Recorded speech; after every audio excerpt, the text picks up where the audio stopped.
Oh, that should be off. I am still nabbing on a couple of snacks here. Yep. And we're gonna get right to it. Oh, shoot.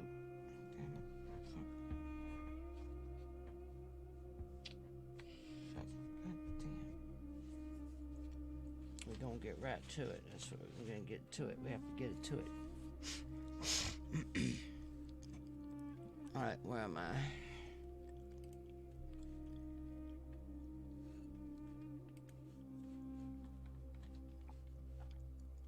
I am setting up my stream.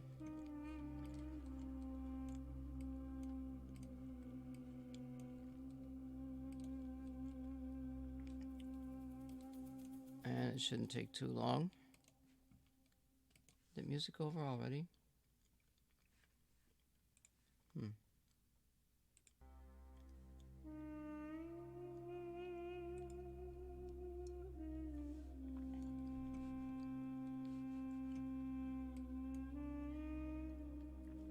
Wait, that should be over here.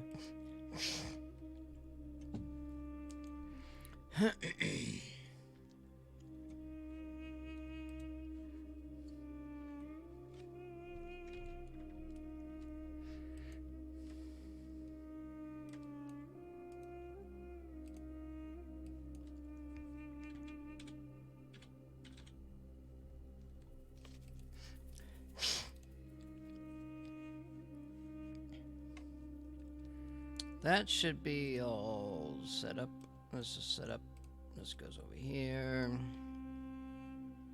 It says there is an ad break in progress. I'm going to stop this stream.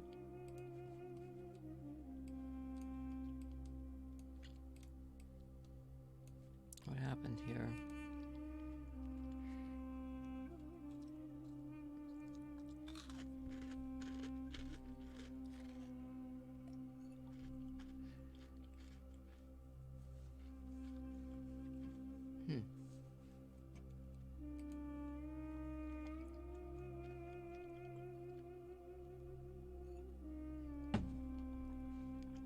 Kick just died. Well, what the hell is wrong with this now?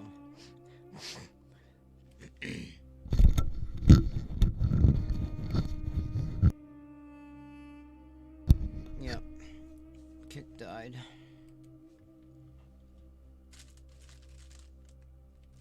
Well, I'm still working on a snack here.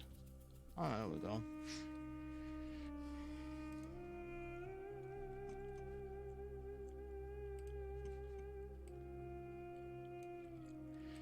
So we're going to talk about bishops and knights in the endgame.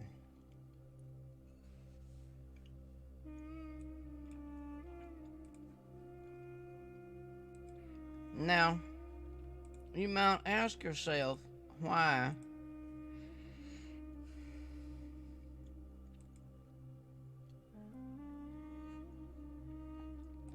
Is there rooks on the board when we're supposed to be talking about knights and bishops? Huh?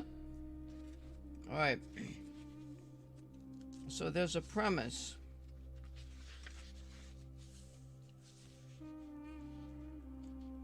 Or there are premises regarding bishop versus bishop endgames. We did this once, but I'm kind of doing it again to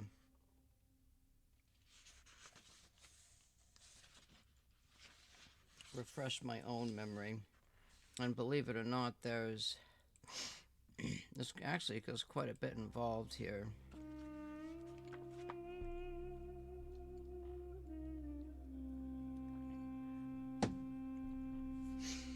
So, we have a book. It's called Basic Endgame Strategy by Bill Roberti.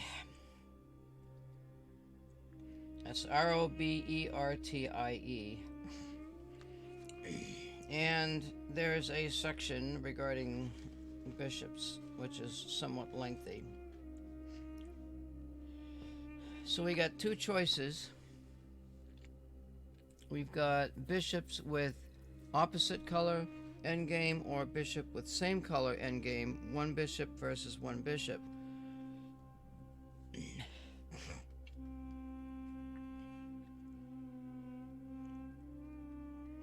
the basic idea in bishop endgames is to have two groups of pawns, of your own pawns, on either side of the board. And maybe a slight opening in the middle somewhere. Maybe a 3 on one side and 2 pawns on the other side. I believe this holds for bishops of opposite and same color. With the knights, I'll get into that later.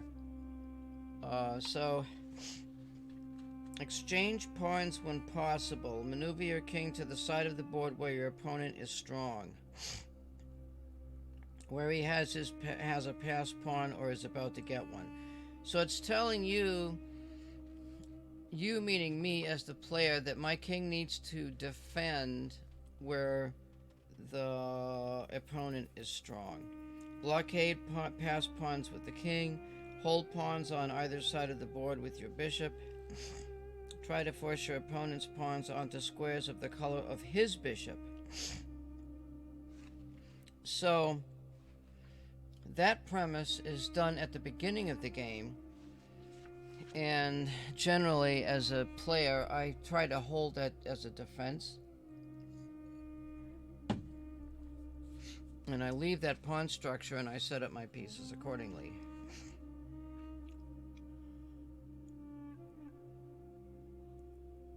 So the first section is going to be bishop's very different from the knight. Unlike the knight, which is slow and stuttering, the bishop sweeps around the board on the diagonals. Bishop has long range power, etc. White wins on move.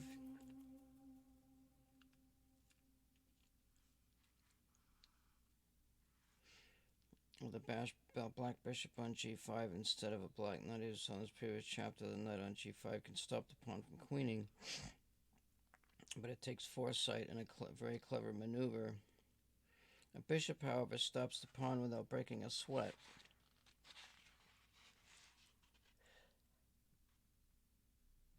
If white were to play a2, a4, bishop goes from g5 to d2, and then it says that's it. The bishop shovels back and forth along the e1, a5 diagonal until white gets bored and pushes the pawn, then black capture it, forcing a draw.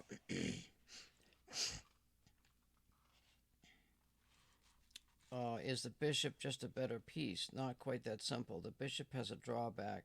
It can only move to half of the squares on the board of its color. Under the right circumstances, particularly with all the pawns on one side of the board, the bishop can be weaker than the knight, which we talk about later. Most endings, the bishop's long range makes it a bit stronger, but it's a small edge on average. Same color and opposite color bishops. So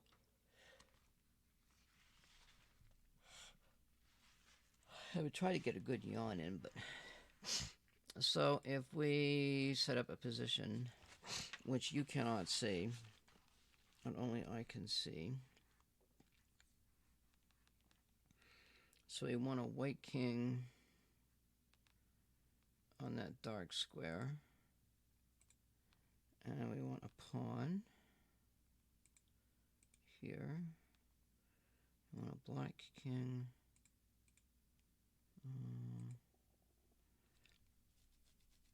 on that white square. We want a black bishop on that square. And we don't want no bishop on that square. No piece on that square. It's the king, pawn, etc. And let's say okay. Let me just check my stream a little bit here.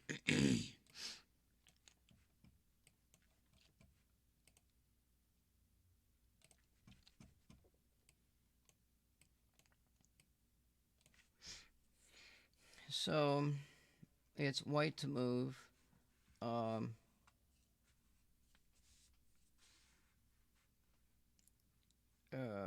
Okay, here it says it's black to move. Well, let's just say I move the king over. I'll disconnect that. And then white moves here. Now black can just play this bishop on d2. And no matter what happens, even if white goes down and tries to attack the bishop can just go back and no progress is made. I believe if no progress is made in a chess game, and it's an obvious draw, I believe a ruling is such that they can concede the game. So this bishop just goes back and forth, and no matter what happens, it either blocks or it just attacks that square, and the pawn can never get past it. The strength of a bishop. Same color and opposite color bishops. Now, my thinking is that my way of gameplay, which I may have been under the wrong assumption,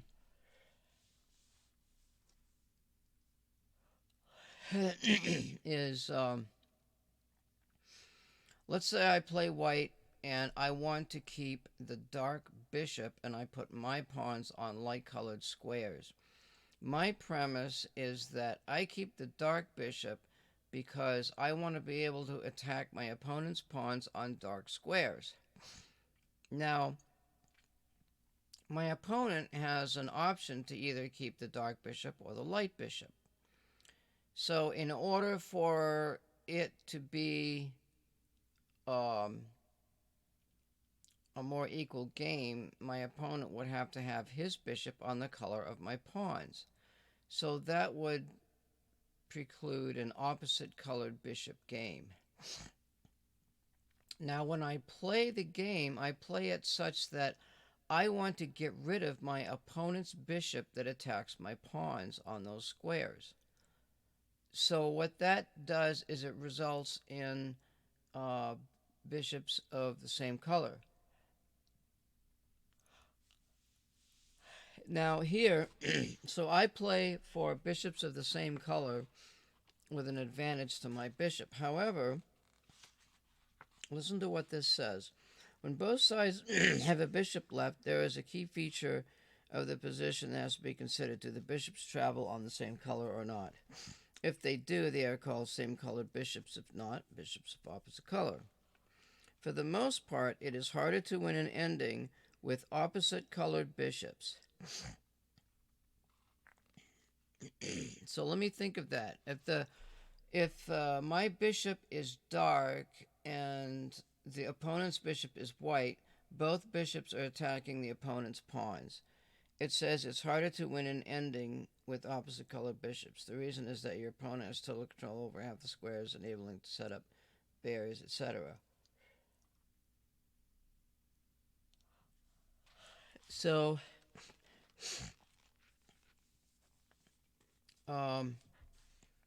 if we make up another position, let's see, wait, we want position setup.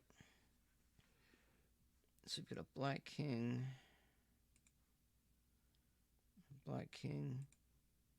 a bishop, and then we've got a white king,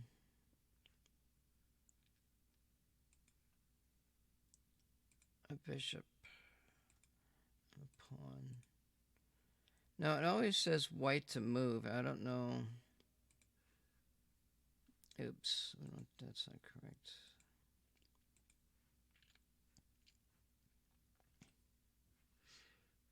Shoot.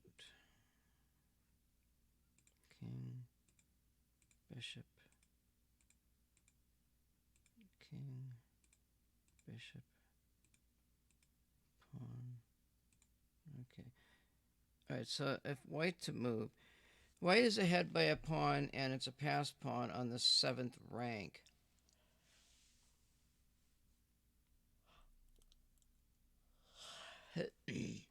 And again, these are opposite colored bishops. So as I was saying before, if I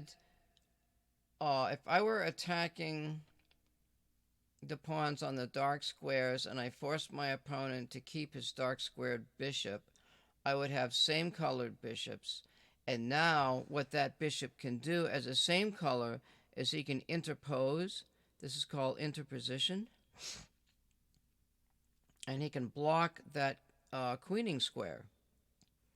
But this is not the case. So black can just go back and forth all day long and guard that queening square, and white can never win.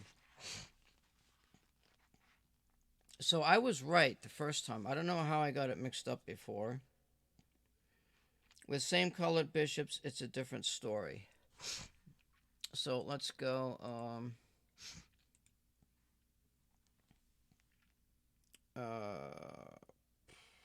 Let's say here.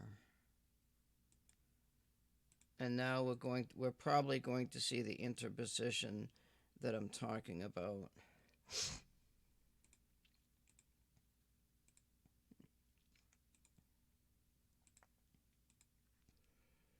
Now here it's white to move, and so I would think that the bishop is going to play bishop to g6 is my guess.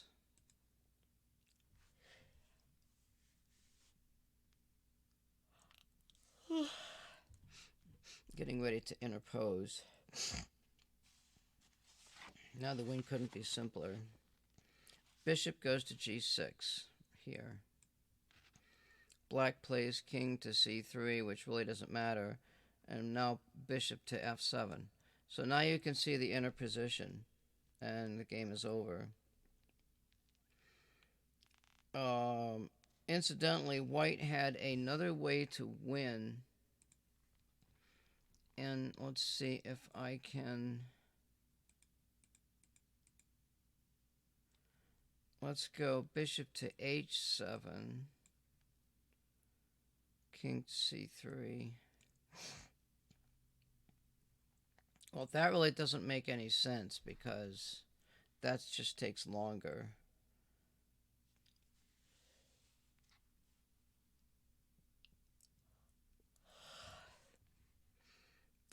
Bishop to b1.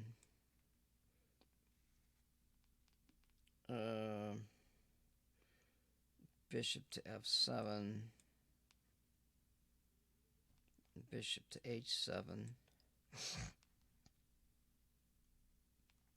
And now this move, like before it was interposition, now this move is called a deflection move. So what you're doing is you're deflecting the bishop off of the square that it's trying to guard.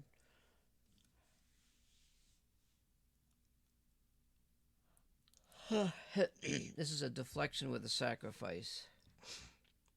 So black captures the bishop and white just turns it into a queen. Alright, so how to win with bishops of the same color. Now let's set up another position. And we will go, let's see here.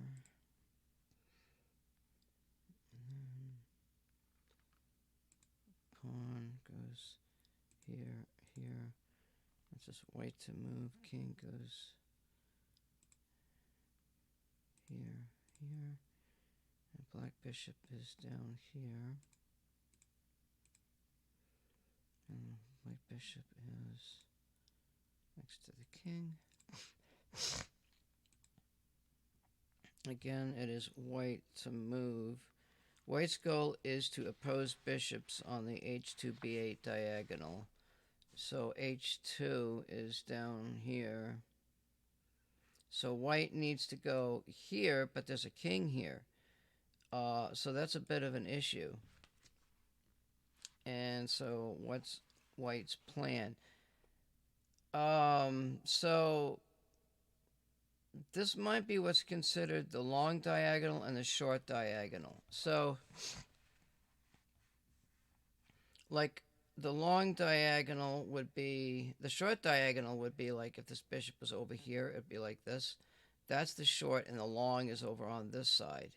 So the long diagonal is the one with more squares.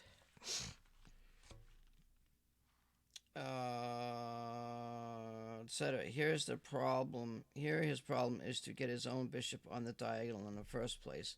With black's king at c6, white can't play that move because it would just take the bishop. The only way to get his bishop on the crucial square is to get to a7 and then b8. So what's the best route? So we go to h4.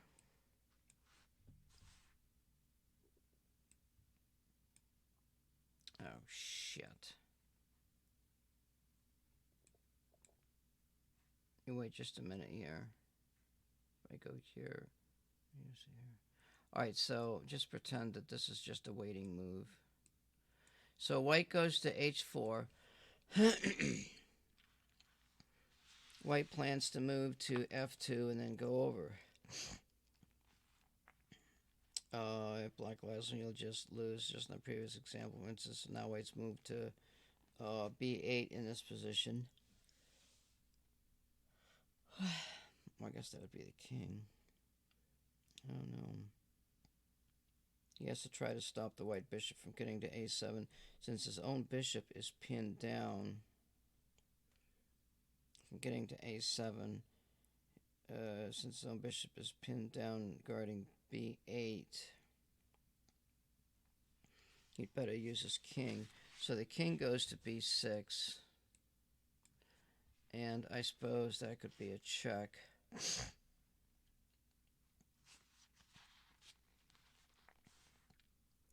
So then we've got a check, and then probably the king goes all the way over.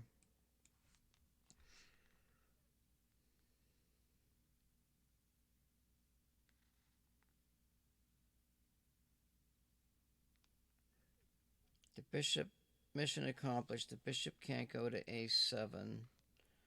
And black's bishop is still holding the pawn. Now what?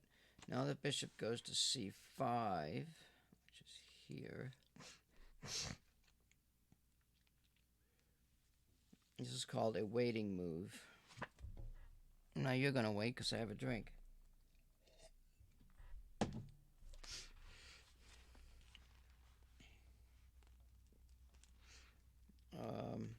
Black's king can't go anywhere without allowing the bishop to a7.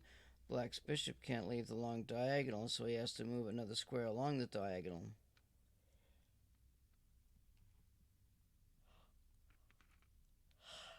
And it doesn't matter which square he goes to. So let's say he picks g3.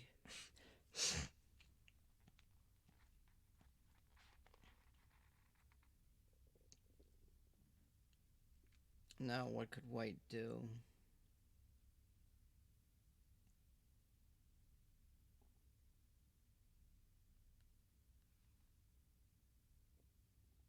I don't particularly see it myself. Now white can win since he's shoehorned the bishop out of the cozy h2 square. Watch and see what a difference that makes. The bishop goes to e7.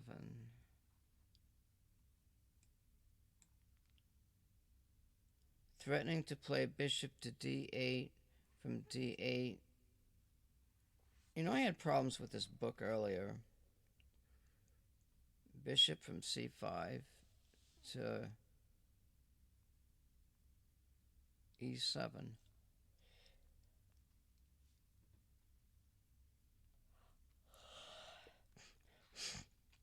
Threatening to play bishop to d8.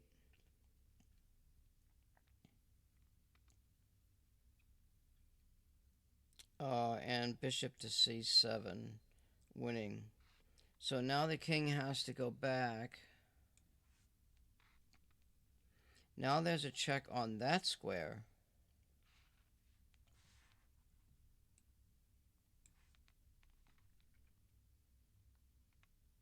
So why not just move the king back over? Bishop to b6. Wait. King to c6. So what's the difference here?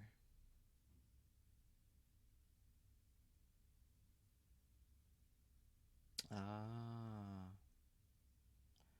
it's bishop to h6, okay, h4, I'll bet you. So what happens is that the bishop's being attacked and has to stay on that diagonal. So when the bishop moves, now the bishop can go to f2 and attack that other square. So we have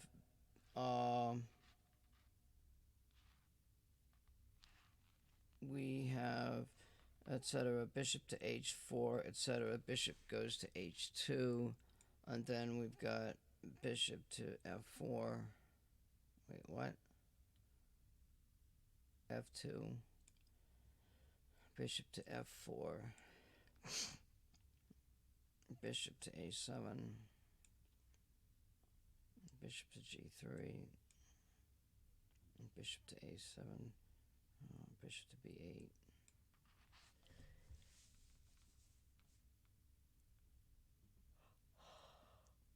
That's the winning position. So there's some tactics there and some stuff, etc. Not all these positions with an extra pawn are winning for white. Now, here's an example where if both diagonals leading to the key square are fairly long, as this one was, the defender is probably all right. Right? Oh, both diagonals are fairly long.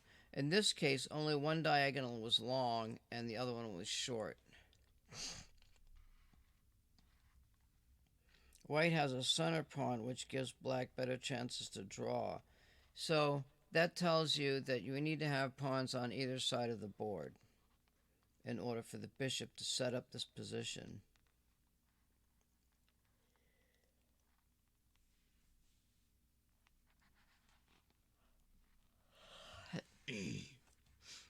So let's look at this. Position setup. So we've got the white king is here. The white pawn is here. My bishop is here. Black king is here. And the white bishop. Black bishop is here. White on move, black can draw with good play. So now the pawn's in the middle of the board, there's more diagonals on either side, etc. So white goes to f7 here.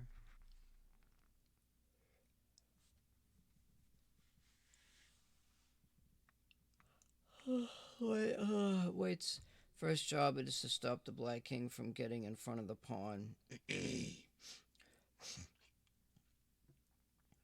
If the king reaches d8, it can never beat a slot, and black just moves around forever with his bishop. Bishop goes to a4.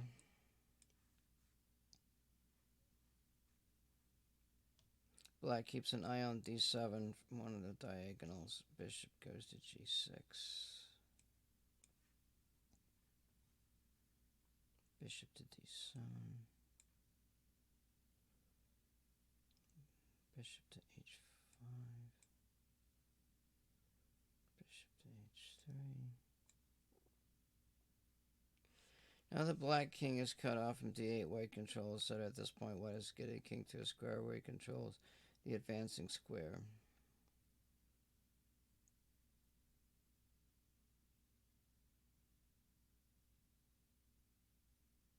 What about that deflection move? Now the bishop can just go back and forth.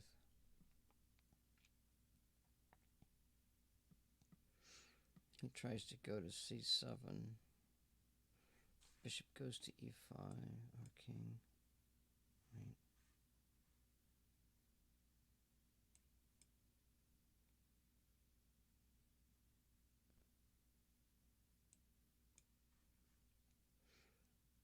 Bishop goes to g7. Why g7? Why not just stay? Oh, I see. Why not here?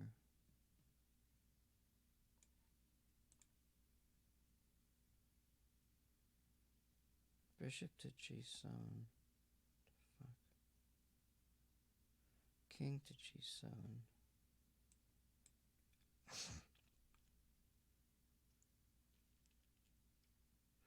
The black king shadows the white king. When white reaches C7, black needs to be attacking the pawn from E5.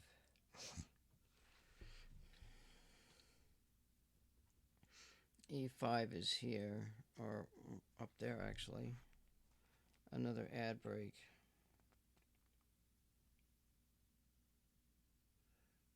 White king goes to D5. White king goes to D7. The fuck? Bishop. Forces the king to tuck the long way around. C5. 6. B6. E5. Yeah.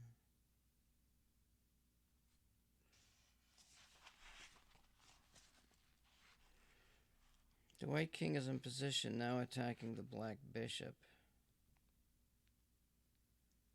But that king is... Wow, so why not... If he played check, he'd win the bishop. But it's black to move, so why not... The king has to play to F5? Yep.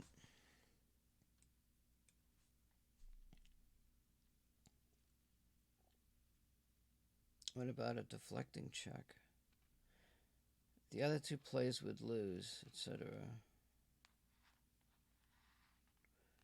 Only black's actual move holds the draw. The key idea is that black must attack the D7 square along the diagonal where the white's king doesn't control a blocking square. Yeah, that's a bit confusing. Why not play this move?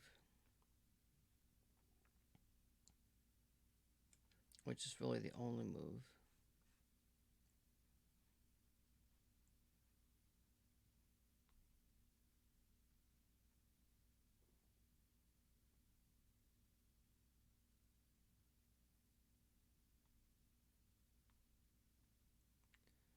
Well, the black bishop can just go here.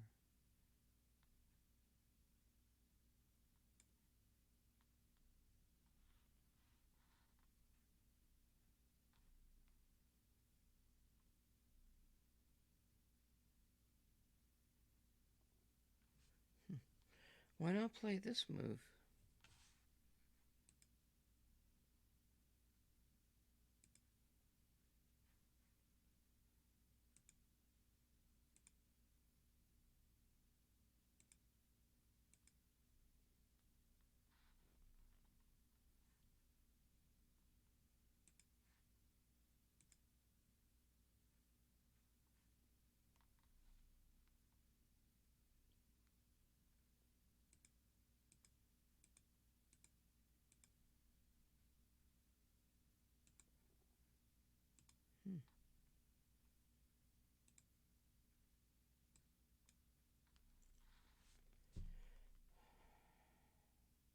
He can't take the bishop. He's in check and he's got to move.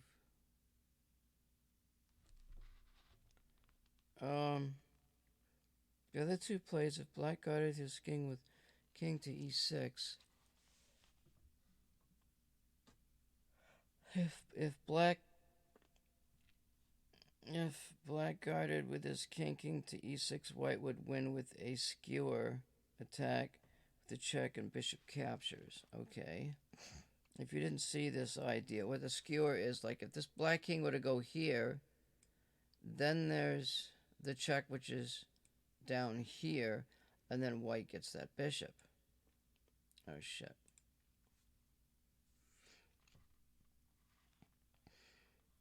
Try guarding D7 along the shorter diagonal. Black plays bishop from D7 to A4, which is back here instead of whatever the hell I was doing.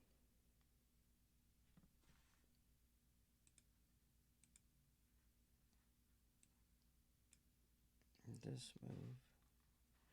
White would push his pawn through by playing bishop from h5 to f3.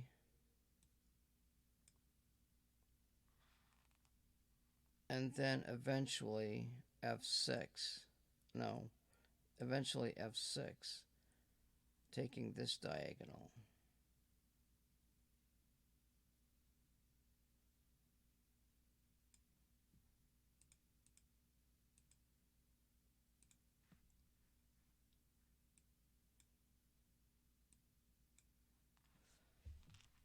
Why didn't the book show this move?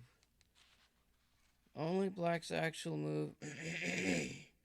Hold it, so white's therefore this forces white once moved, but on that square it actually blocks the pawn, giving black a spare move to reposition the bishop.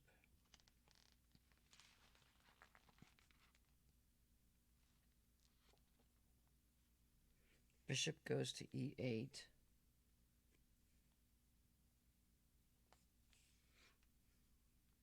What the fuck? Bishop? How the hell can bishop go to e8 when the other bishop is just sitting there?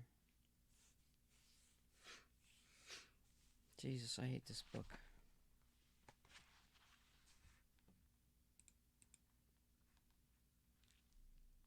This doesn't make any sense. Bishop goes from d7 to f5.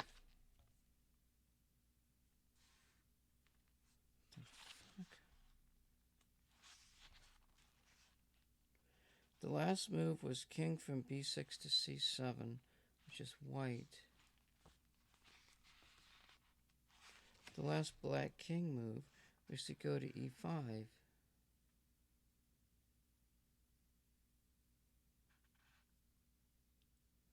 Why is it on e5?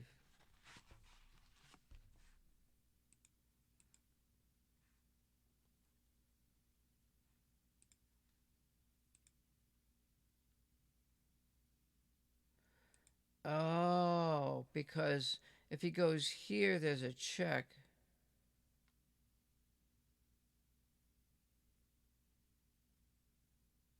It's still a draw, though, because the pawn is not guarded.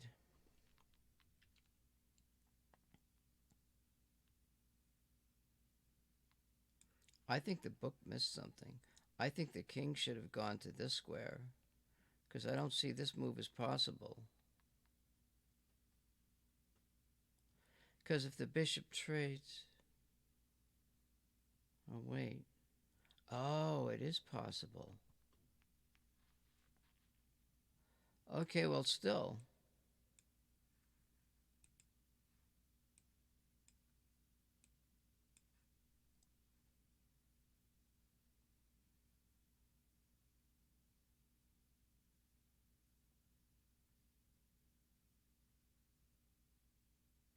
The fuck? Black plays bishop from d7 to f5.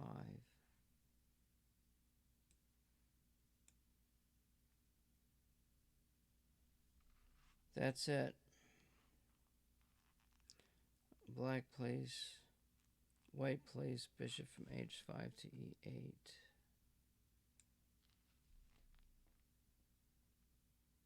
King goes from e5 to d5. Wait a minute. That right? White's only idea now is to push the black bishop off this diagonal. King goes from e5 to d5. What the I just played that fucking move. Bishop e5 to d7.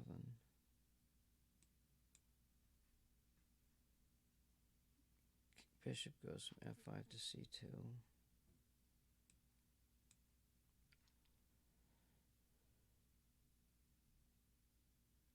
How's that such a brilliant move?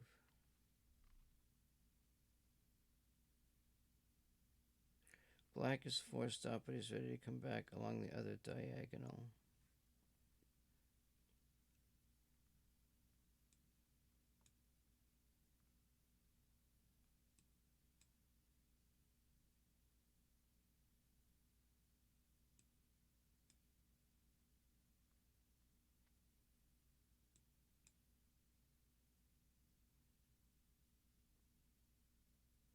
So the king is guarding that square so that white can't go in there.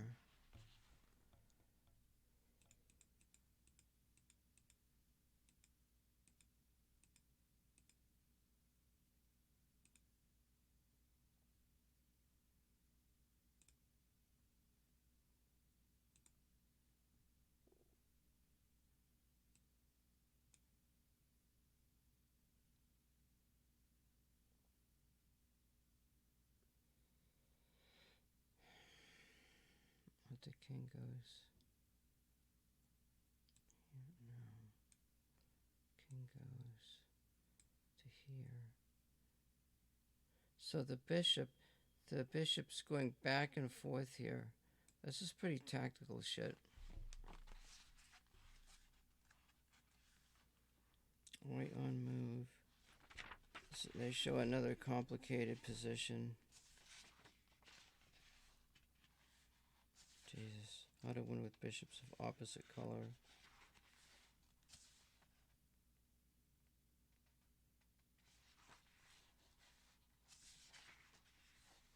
That's just too much stuff in here, that you gotta know. Strategy with a 2-pawn advantage. Bishops of opposite color. Move the king and bishops to good places. Advance the pawns to create either 2 connected pass pawns or 2 disconnected pass pawns. If your opponent establishes a blockade, look for a breakthrough move to crash in his position.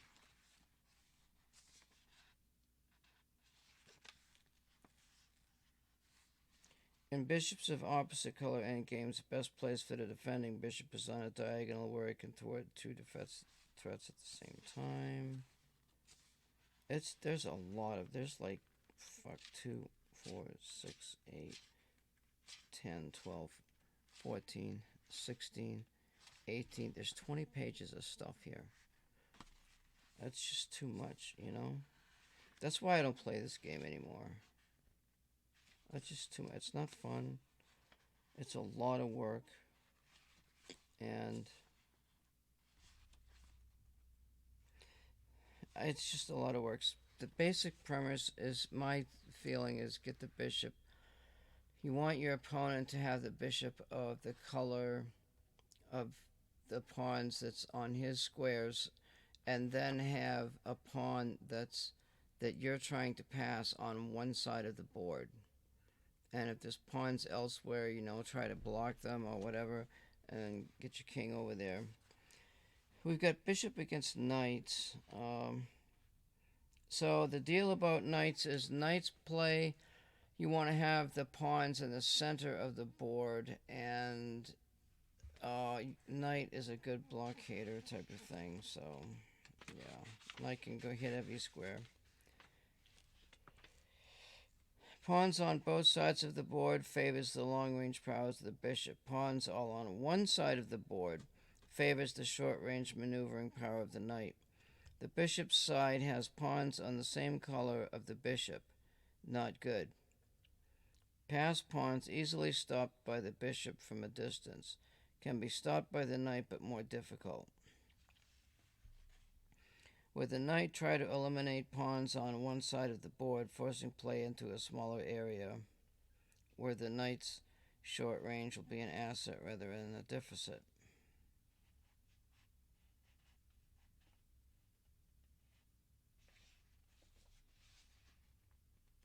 There was some knight stuff at the beginning. There was quite a bit of knight stuff happening. It's crazy. Fuck.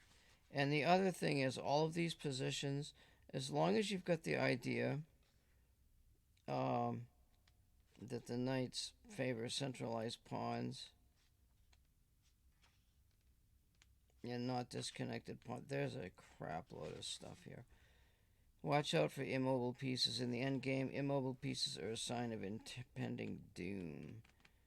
What's this last one here? What's this? Appendix. Next steps. So, the section before this, we talked about the bishops. There was a section on knights.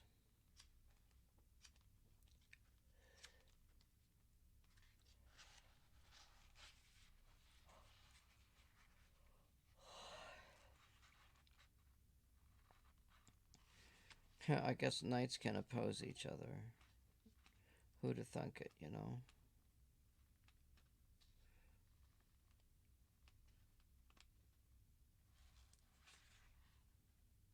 When you are losing, try to exchange pawns. When you are winning, try to keep as many pawns as possible on the board. If the defender can exchange all the pawns, he can usually draw.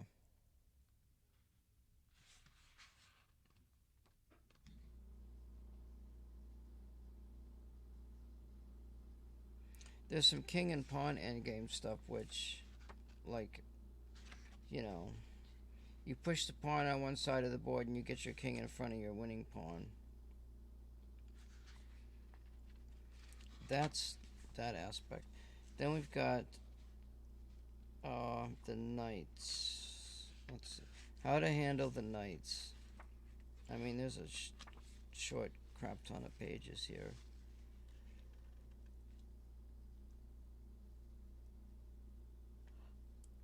That was a good yawn. Uh-oh. Uh-oh. Oh, god damn it. I hate that fucking kink that you get in your neck.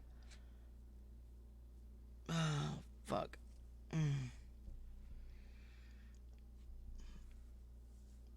Jesus, I eat my bananas. Damn it. It's a kink that you get in your neck, like when you yawn and your neck is twisted a certain way, and you get that damn kink in there. Like, fuck. So if your opponent has just a bishop and you put your pawns on opposite colored squares from your opponent's bishop, your opponent can attack them. But that's not true with the knight. Knight can go on any square. So that's another tactic. Take a look at a typical ending where both sides have a knight left. And there's knights on both sides of the boards.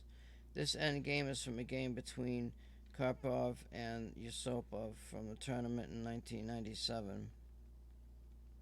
Material is even, both sides having a knight and 6 pawn. Black has one advantage in that his king is already centralized at d5 while white's king is stacked back at f2. So yeah, I guess that's another important thing is to get your, if you get into that endgame, get your king up there and doing something.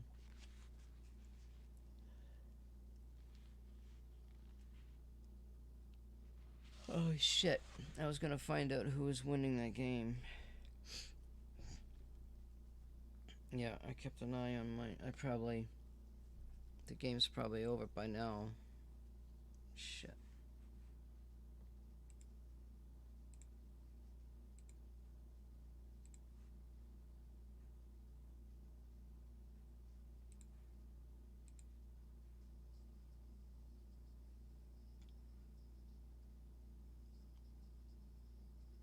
Oh my effing god. They went almost they both went to 20 points. Kansas City won by 3 points. Damn.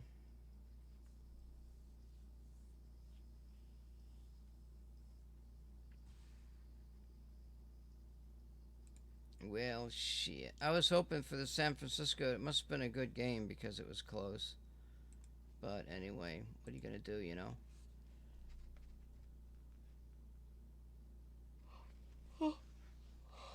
You got to try to get a good yawn off and so on.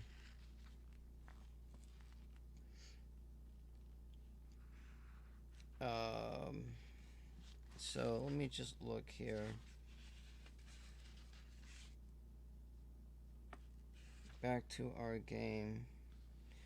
One of the secrets to winning endgame play is accurate calculation. The player can see a move or two further than his opponent has a big advantage. White king has seen that after black gets out of check, white will just play back, etc. Then if black captures, blah blah blah blah blah blah blah. Black can black do anything to counter? Not really. Black can't get his king or his knight around to guard.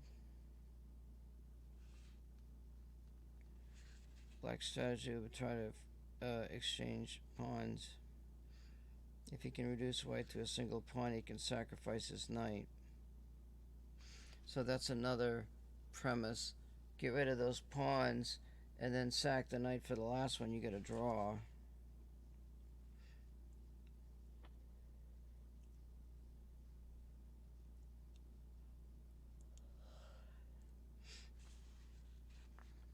White's strategy will to make as much progress as it can while keeping several pawns on the board. White would like to get a passed pawn and use it as a decoy so he can win more pawns elsewhere on the board. So decoys is pretty, that's another tactic. You know, if a pawn can just sacrifice itself so that your king can get over, that's why pawns on opposite side of the boards are nice, I guess. I mean, this calculation stuff. The best placement for a knight in endgames with block pawns is on a square of the same color as its own pawns. It then attacks squares from a different color than the pawns, which yields maximum control over the board.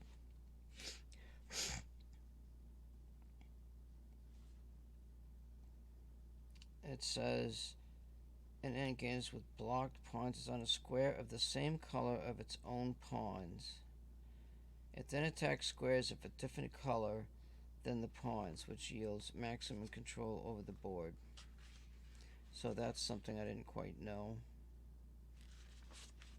Yeah, I'm not going to go through this. It's just too monotonous.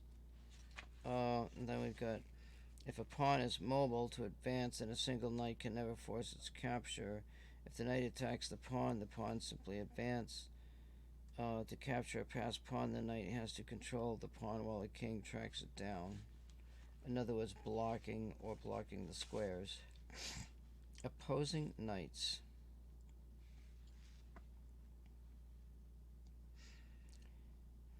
Advance pawns to create a passed pawn. If necessary, exchange pawns to create an avenue.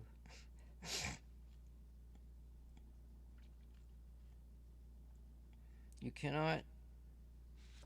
I don't remember if you can mate. I don't think you can mate with a king and a bishop. Or a king and a knight. I don't know. You gotta have one or both. Tactics.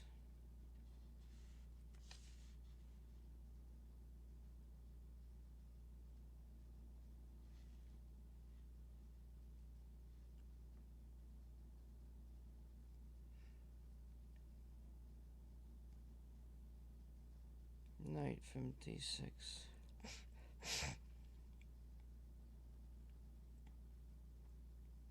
Captures. b7 check. Wait, so if black doesn't capture, I just split an easy win. Knight captures at b7. a5 to a6.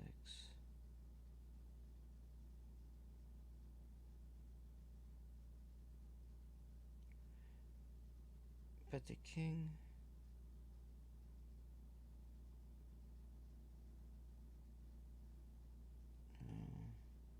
Because that square is blocked. There's little tricks, you know. These are puzzles, things that you can figure out in the game. So now the question, I guess, really is from my own standpoint of playing the game, which I don't have the stuff here. The books I have, let's see, what do I have?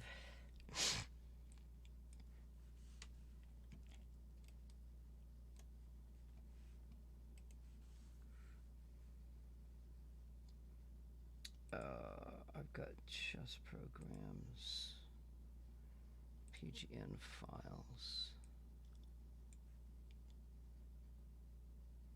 All of my stuff that I was using to train with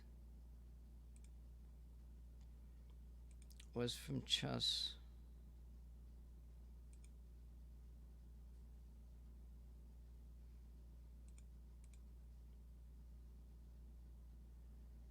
Chess Master. My notes. Books. ECL list. London. E6 London. G6 my ideas.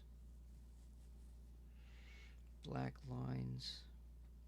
My notes. of this stuff is kind of the same.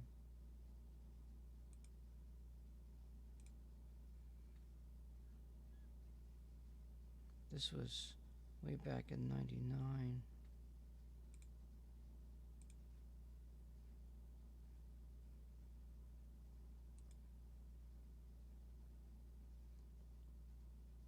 Lessons. Chess links. Lessons.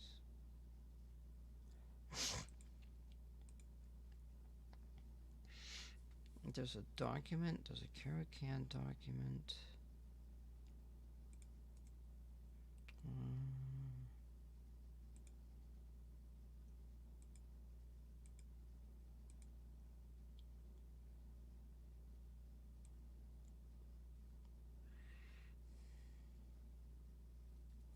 There's classical stuff in there which I can't get access to. So there's opening play. And I suppose I just go with, I tell you what, let's do.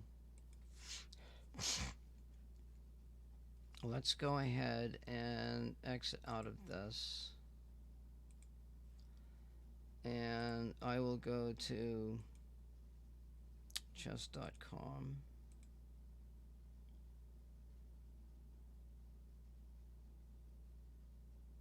Why is it showing that?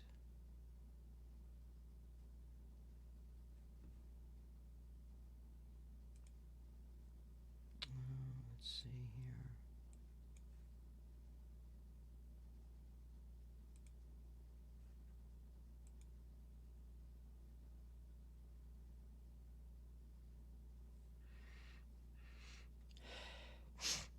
Let's get rid of this. And what we're gonna do actually, well, I like that other music, but I can't find anything. Actually,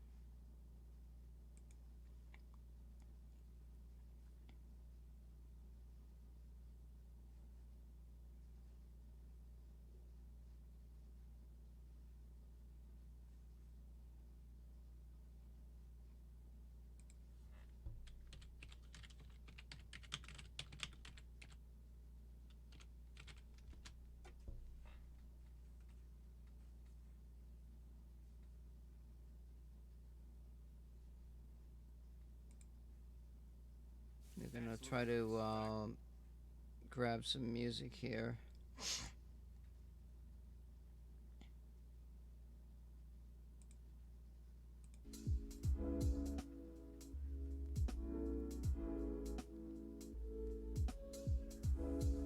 I'll just switch back and forth when I go to chess.com or whatever the hell is happening. So what I'm gonna do, there's some bots here, and I'm guessing that each one of these in succession have a higher rating, which we'll probably lose quite bad with.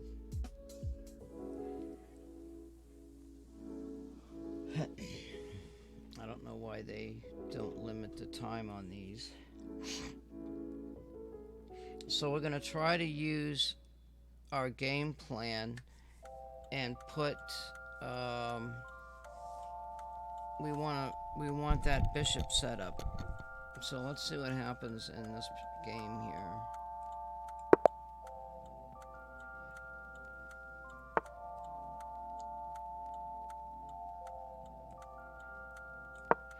I play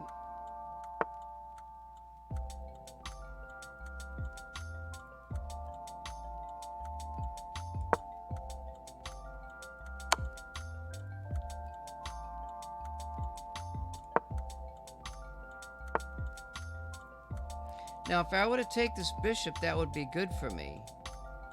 But it also, like, if I leave it, I would lose a pawn here.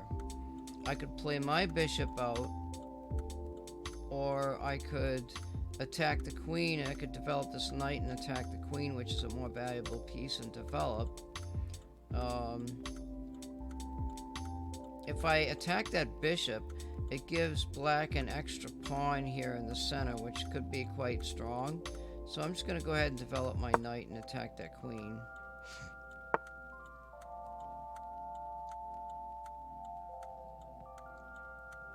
And, you know, I'd like to be able to protect that bishop in a different way. Let's back this bishop off. That black bishop generally doesn't come out that far.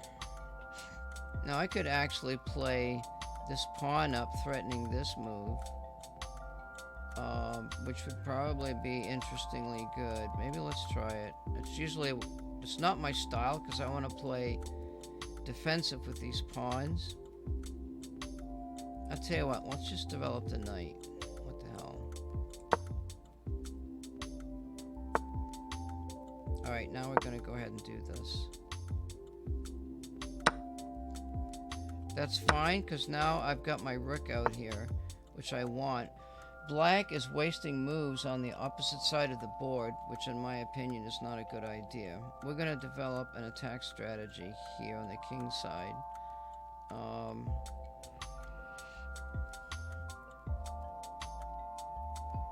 We could bring the queen over, but I think that's a little bit premature. And I don't really understand what the king side attack strategy is. Black has not castled yet. And moving this pawn forward looks like a good idea, but this knight's kind of in the way.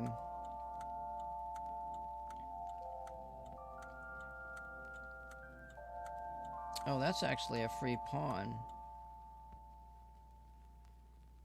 Let's grab that pawn. That was a blunder. No, that's... I actually play that move sometimes, so I wouldn't call that a bad move.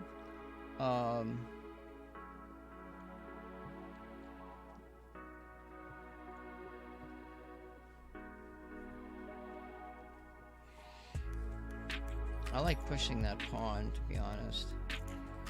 But I gotta do something with this knight because my d3 square is not protected. And I can't forget I've got a nice rook out there. You know what? I'm gonna move this pawn. Because I'm looking at h7. Oh, that's a really... Now see that square is not protected. And I'd like to get my bishop on that square. So, let's see. Let's do some maneuvering. Let's go here, I guess. Generally, putting a knight on the outside of the board is not such a good idea. I just lost something. What the hell did I lose? Oh, I didn't lose anything, really. I'll offer a queen trade.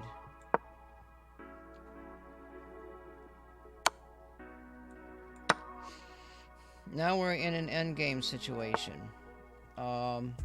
There's still a lot of minor pieces on the board. I'm still looking at h7. And let's go here. Now, I let that pawn advance because of this little move right here.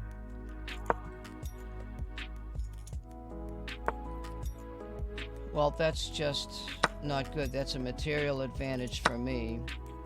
And now I've got knights on the board.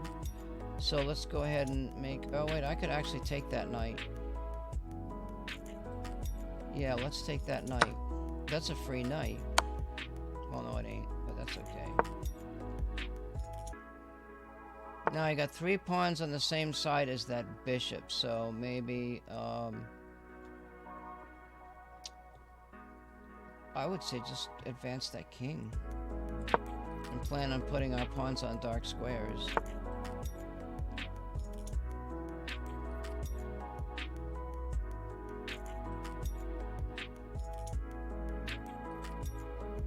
Let's block that with a knight.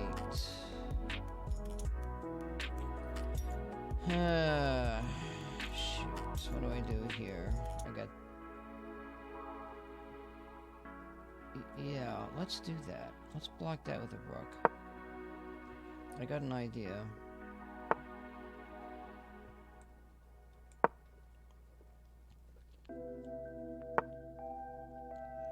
Well, that just wins a pawn for me.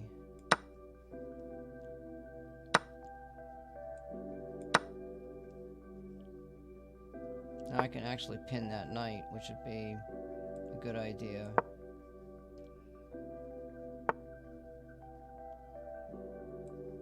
So now I'm going to start putting my pawns on dark squares. I can block that with a knight.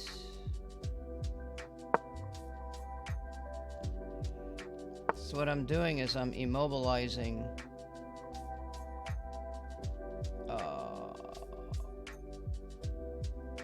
I actually like that.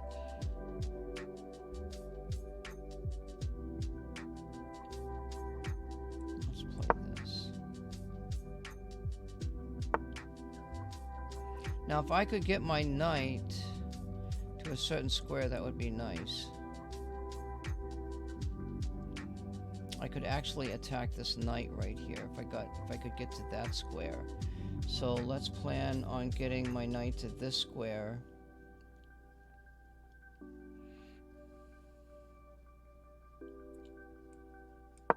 Alright, I've got a plan now.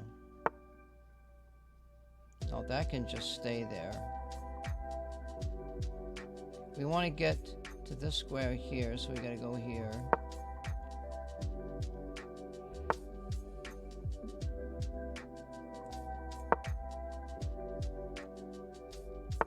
Now I can do that with quite a bit of force. And I've won that knight. And now I have done that. We've technically got a pass pawn here.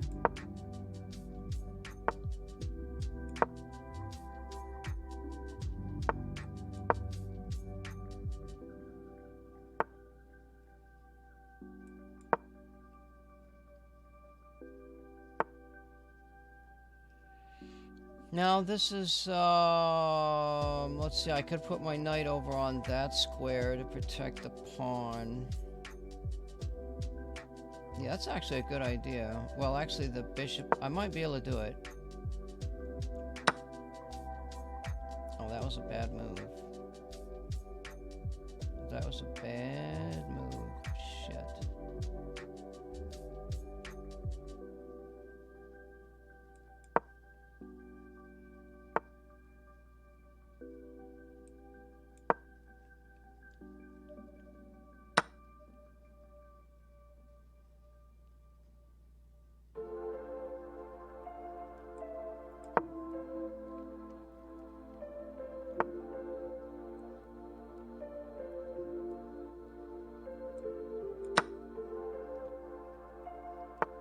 So what I'm going to have to do now,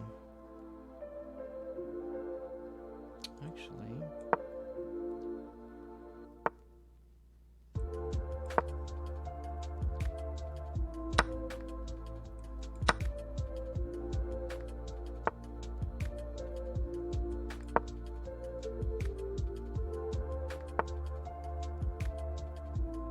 black. So black is in Zugzwang now. So now I can oppose the king. Oh, that would be stalemate. If I move my king here, that would be a stalemate.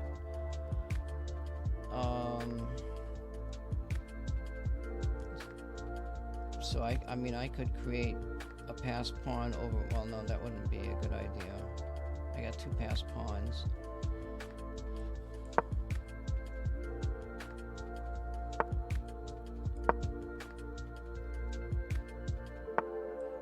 Now I'm going to choose a rook.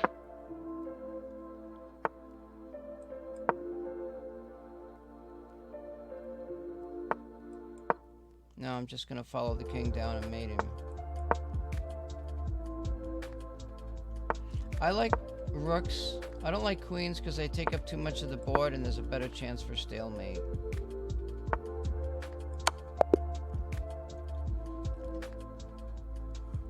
So I blundered there.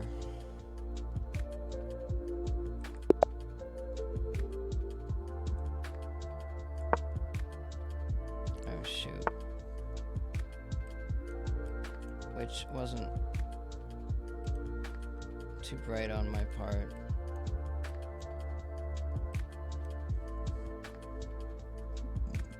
Okay, same game.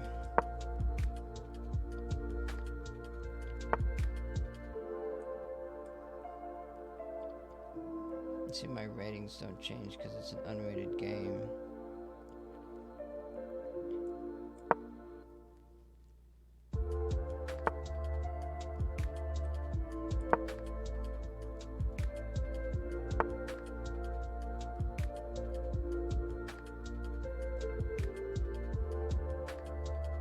I wish I knew what the idea behind bishop to e7 was. It forces to bring that knight out, and I don't like to do that. I want to try something.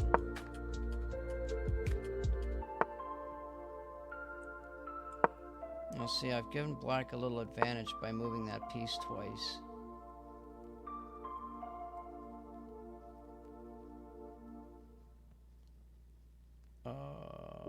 That bishop's got to go.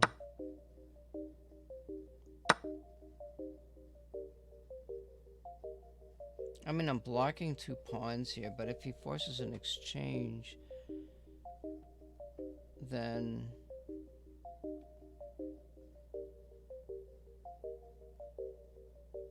I don't know.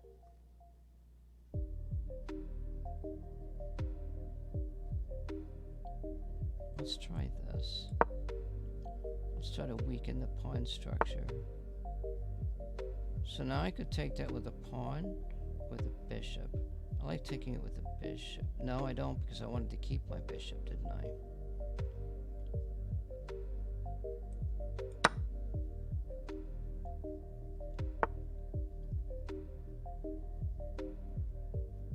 That's interesting.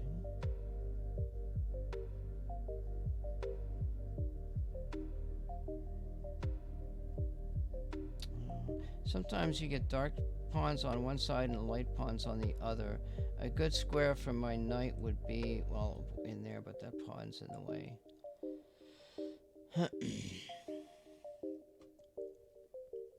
I could push this pawn.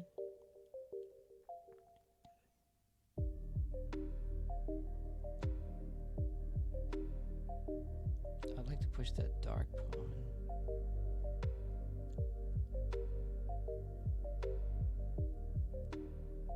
Let's do this. So I'm seeing a few moves ahead. Well, that's a free bishop. So that was a blunder.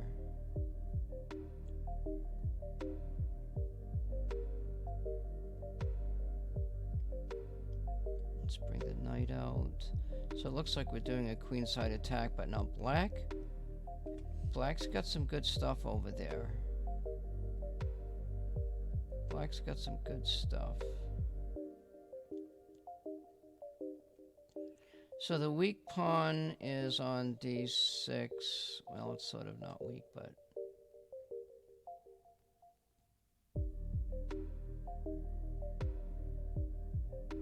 I'm feeling like I want a castle, but if I can get to an endgame, my king's in a better position, you know? If I keep that bishop.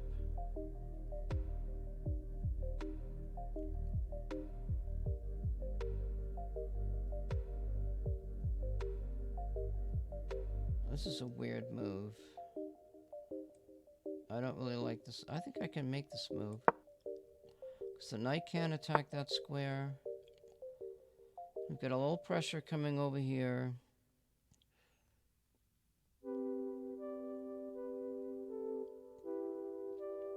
I could probably push the c pawn. But then that isolates a pawn.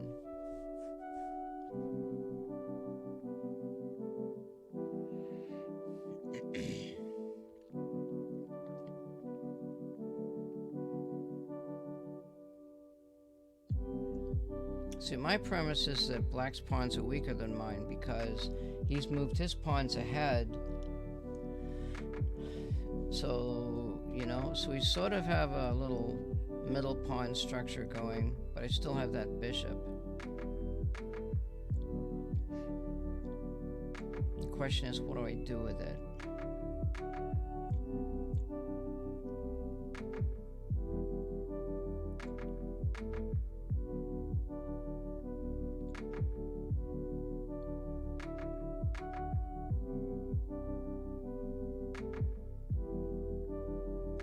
The queen's barreling down that light diagonal.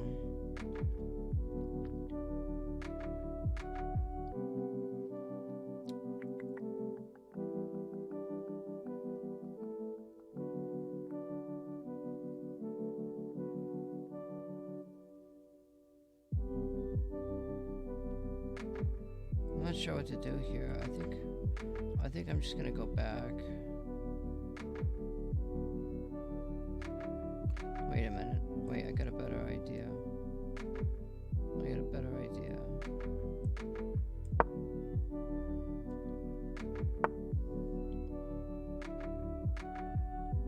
Now I can take that pawn over here. I'm just gonna open up the side of the board. But it's gonna pin the knight. And I can get out of that pin by playing check. If I do that and the knight takes, I can't take the... Yes, no I can't because black's got 3 pieces defending that side of the board.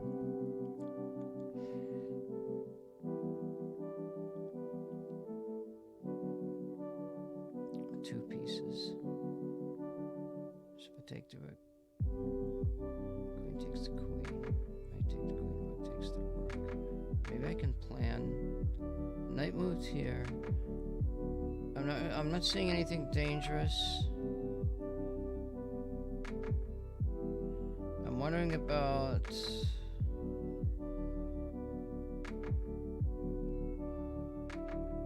It's gonna take too long for me to get my other rook doubled up on that side of the board.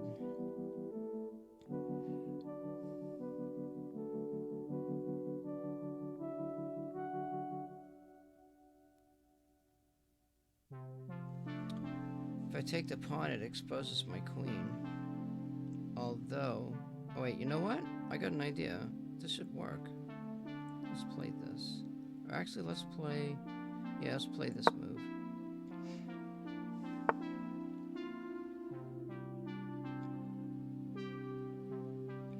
Now my rook is protected. Now he's got 2 pieces guarding. I've got 2 pieces attacking. So I can't attack that square. Shit.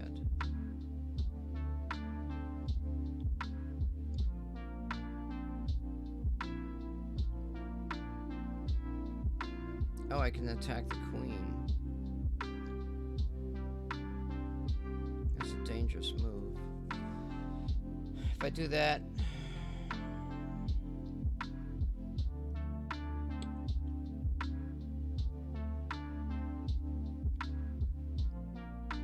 If I do that, that knight is effectively pinned. There's an option there. I could do, if I did a deflection, well, that's not a check though.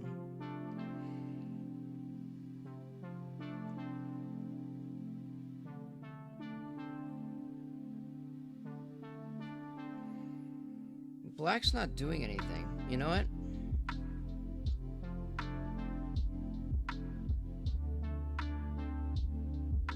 What if I grab the pawn? What if I grab the pawn and move the queen back?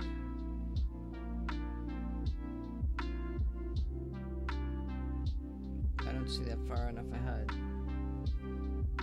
Black has a check, and if I move that, that could be an issue.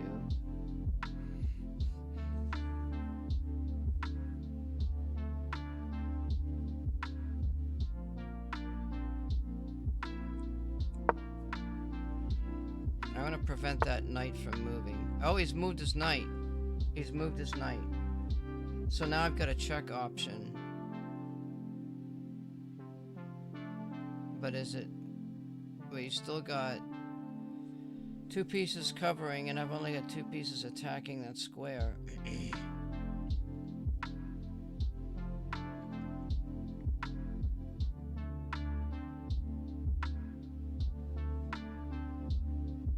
Check. Oh no, it's check and move.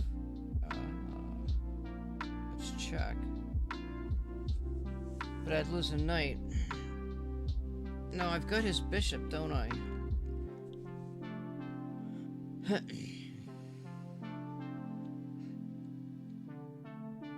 I could trade. I could take the bishop, trade the queen. Yeah, I've got a plan. Well, there's a knight there. It doesn't matter. Wait. If I traded pieces, that's a forced trade of a piece. I could go there and pin the queen.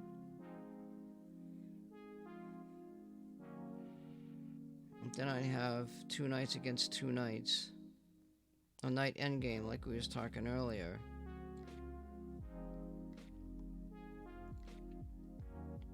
But if I can get a rook on the board and get rid of a rook, maybe.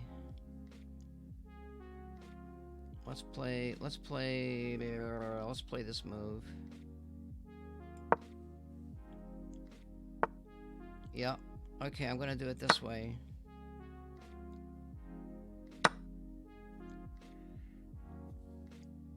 I want to keep pressure on that pawn. I can't attack the queen.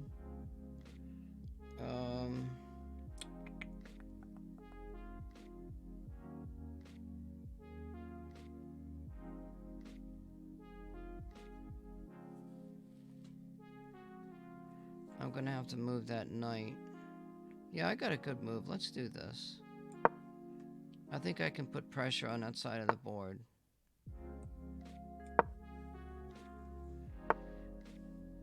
Oh, that's... I don't know what the hell that was, but this is obvious.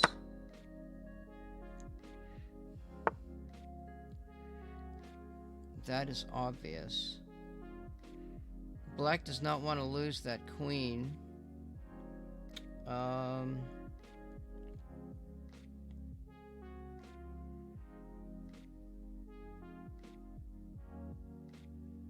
Let's just keep putting pressure on the queen.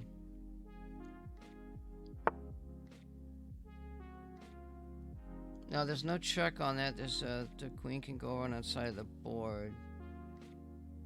Well, you can't go there, you can't go there, you can't go there. No, the queen cannot move except for that square.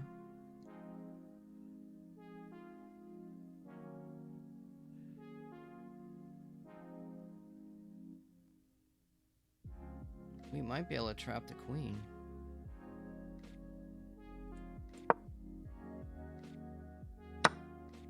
Oh, shit. That was not good. Wait, is that a trap? Is that a trap?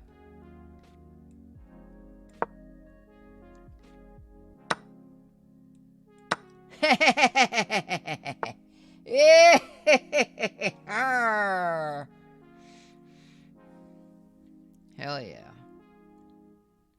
Hell yeah. We're gonna keep that pin in force. Oh, that's not a good move. Let's play this move.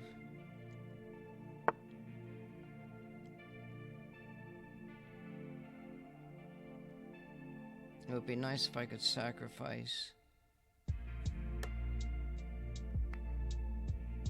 Let's go ahead and try this move. Is that a good move? I don't know.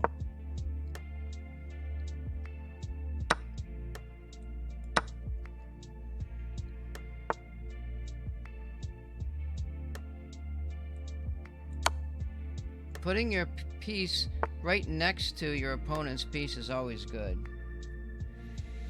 Now, I'm going to set up a blockade on the right-hand side of the board. I've got two potential passed pawns.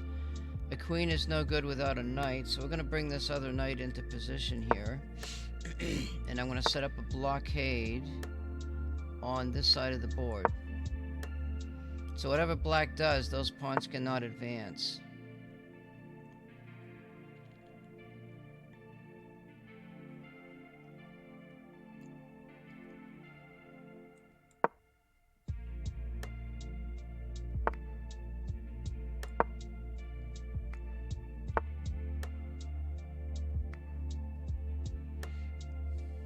See, if I don't want to, I can't take it because that screws up my structure. I could guard that square with a knight.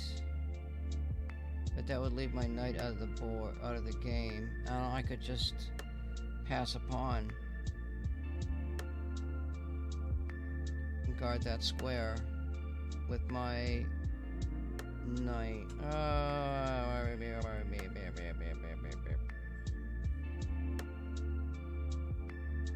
The best defense is a good attack.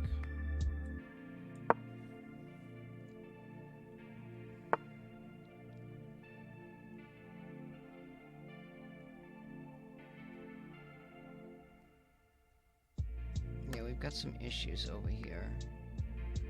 These knights are locked on the board.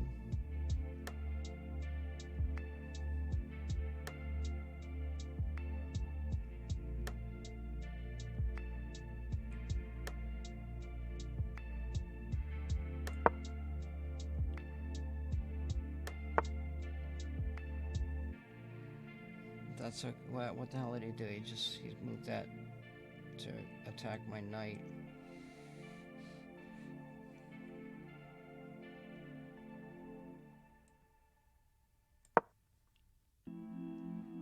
So my knight is effectively guarding this side of the board.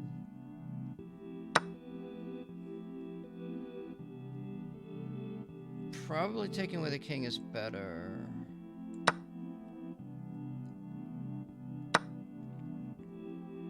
That's gotta be a conceded move.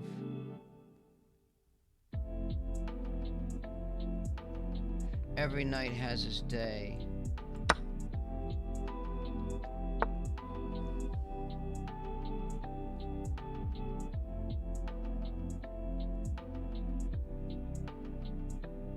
I like this move. Oh shit. Okay, well, I'm just gonna attack you. Yep, and I'm gonna attack you again. Oh shit. That I did not see.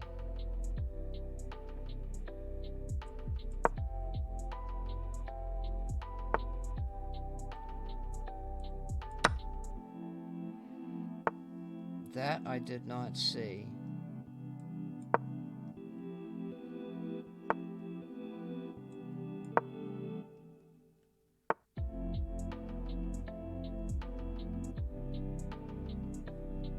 Oh, that's a free knight with check.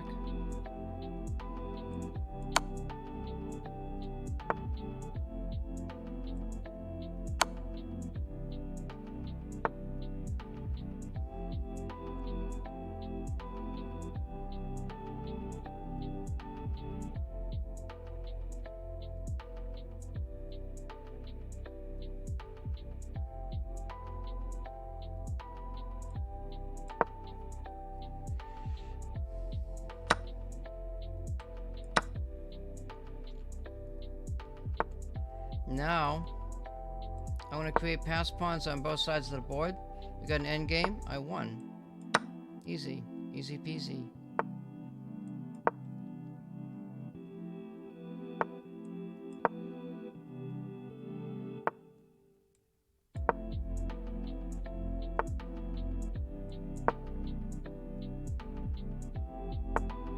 Now I could actually... No, I can't, can I?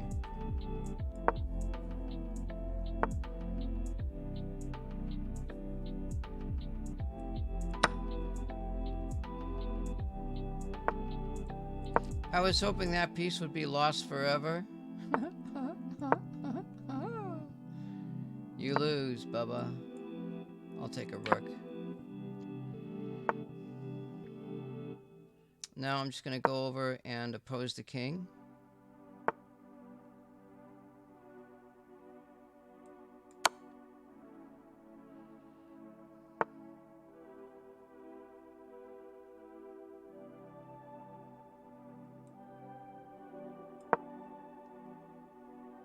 I gotta be careful here. Now, every square is blocked. All I gotta do is put him in check and I won.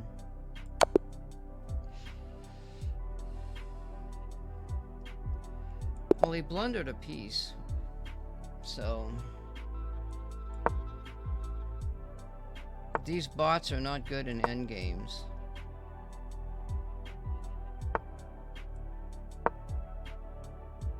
I didn't like that immediate exchange of the bishop there. I did not like that.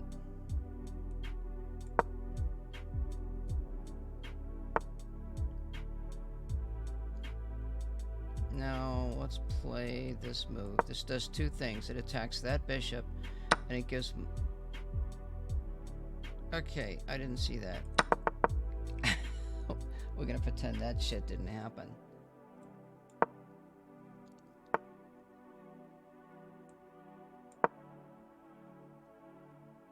What the fuck? I don't know what the fuck happened there. I wasn't looking.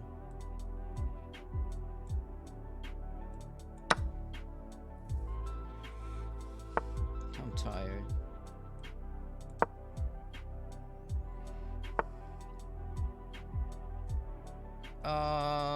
I got rid of the wrong bishop, didn't I? There's a free pawn. They like to lose pawns for some reason.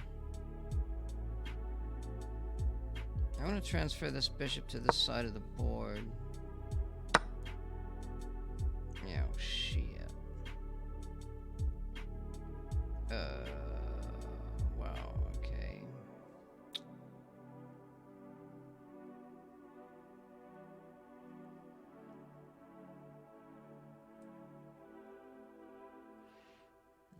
I'm gonna lose.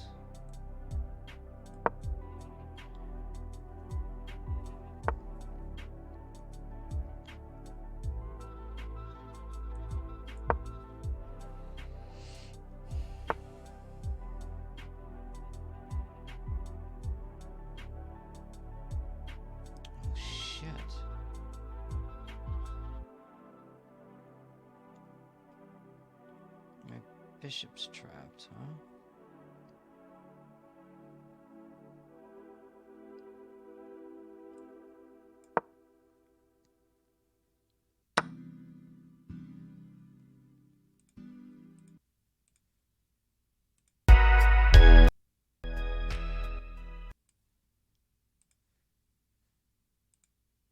I'm gonna play this one here.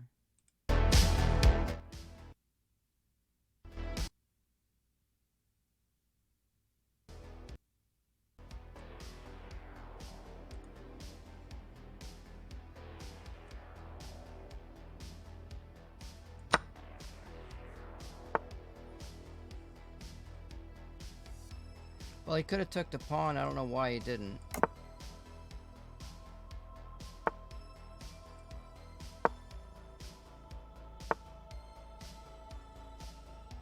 Could force an exchange. I got two knights. He's got a knight and a bishop, which is not doing anything.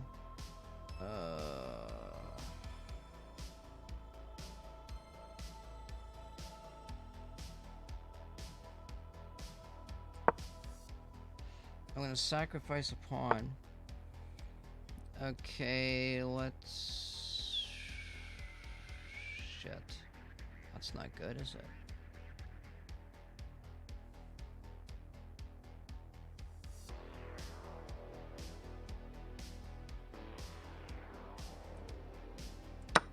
Well, my king is pretty safe still. Oh, he didn't take that pawn, huh?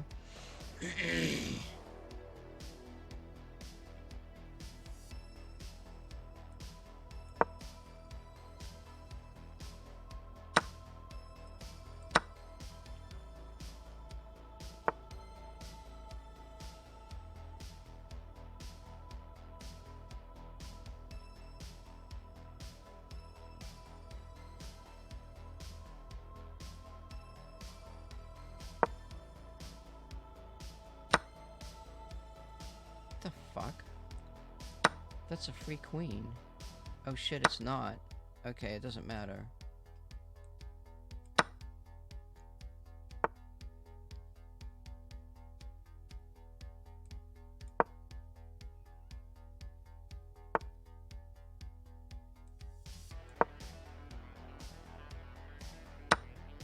Oh shit, I wasn't paying attention. Oh my freaking god. We might have to play this game over again.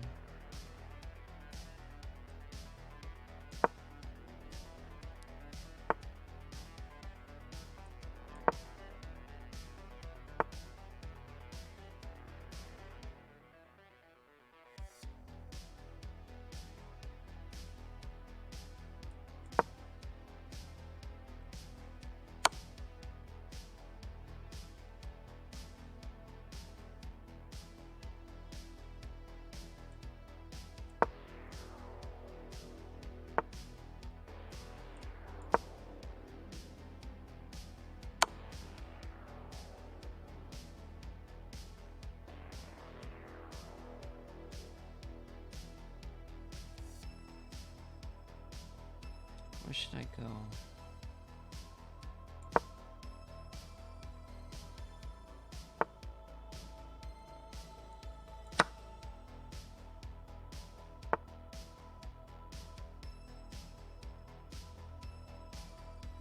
Jesus, he's one move ahead of me. I think I can win, though.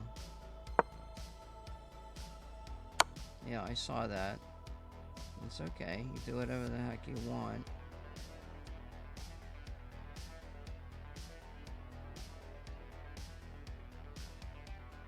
God damn, that pawn. That pawn's overworked in protecting all those pieces. If I go there, he takes the pawn with check and skewers my damn rook. I got no fucking choice. Oh, he can't take it because he's pinned.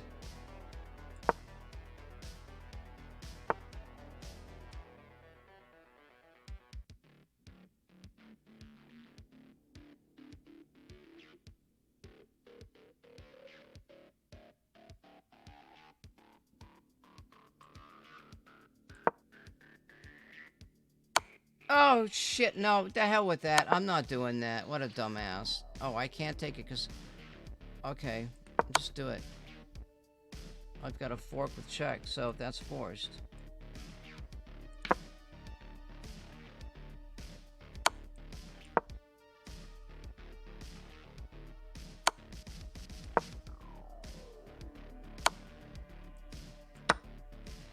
I want a rematch. Yeah, I'll play black. I don't care.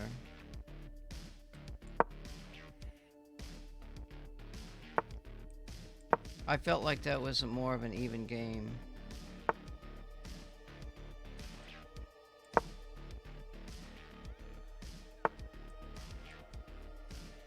Oh, that's not free, actually.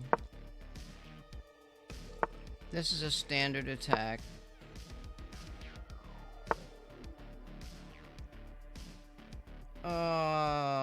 That's a little bit weird.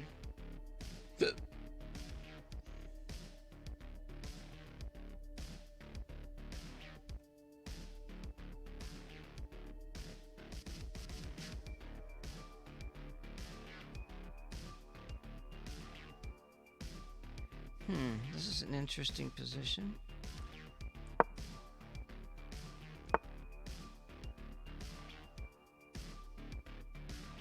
Could fiend shadow the bishop, but I like this other attacking situation.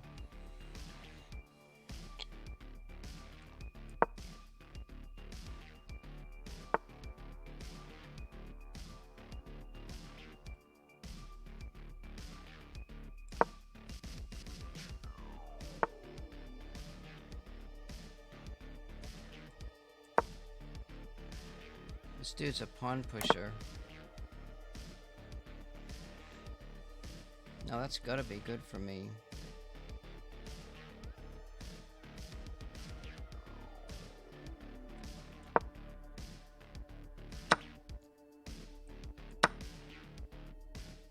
So he's got a dark bishop, but he's got that other one. We could trade off the yeah. We trade off the lights and keep the dark.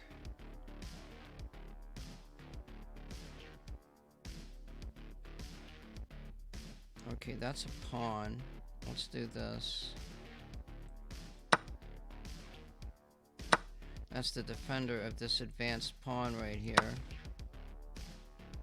Now that bishop is pinned.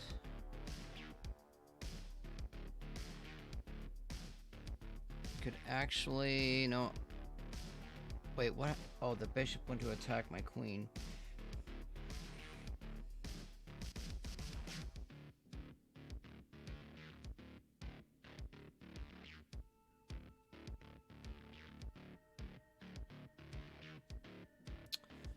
Oh, boy.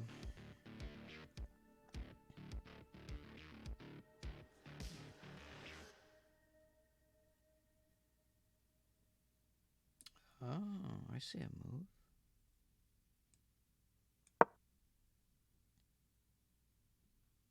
I think that's a free rook.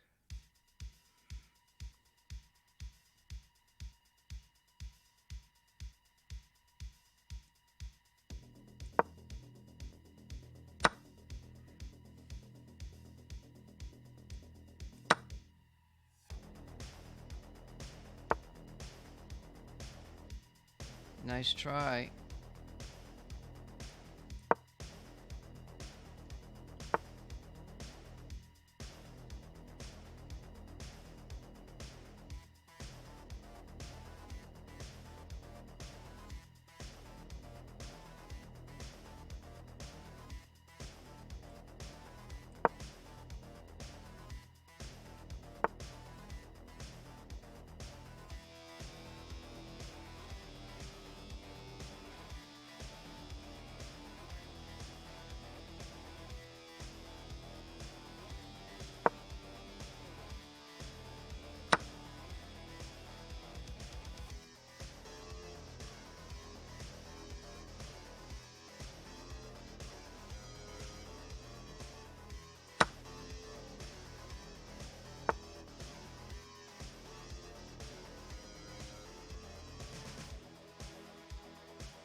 Alright, so if I advance the pawn, he pushes the bishop.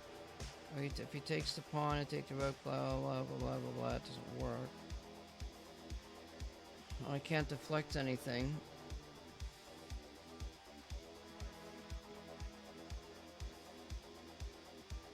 My queen is actually trapped.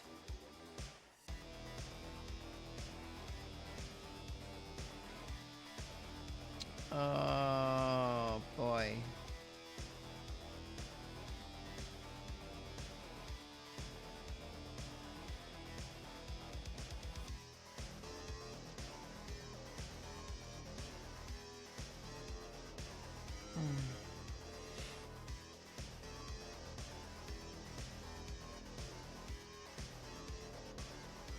Yeah, I've got a problem here.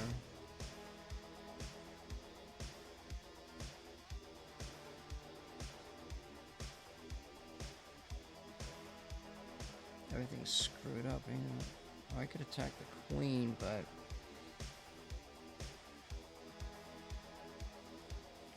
I've got a bishop pin coming up. That's... Oh, shit. What if I get the bishop? Oh. I can't get the... Can I put it anywhere?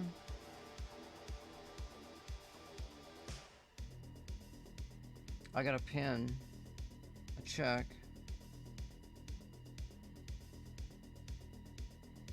So I'm screwed, blued, and tattooed here.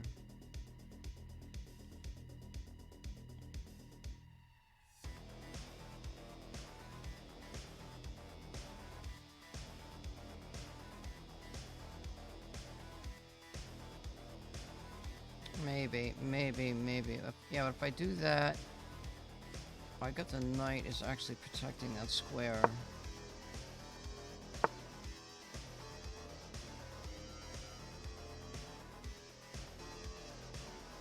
That's okay. That's okay. Take it.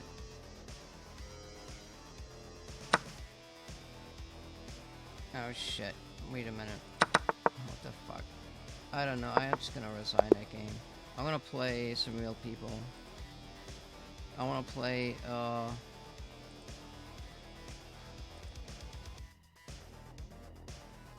3-minute games. I wonder who's...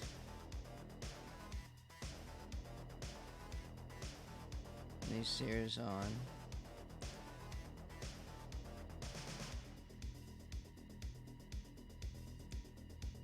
see. Wait just a minute here.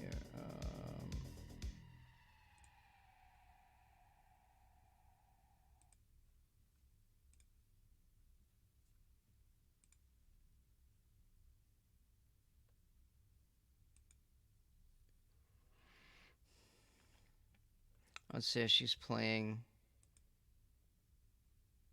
people.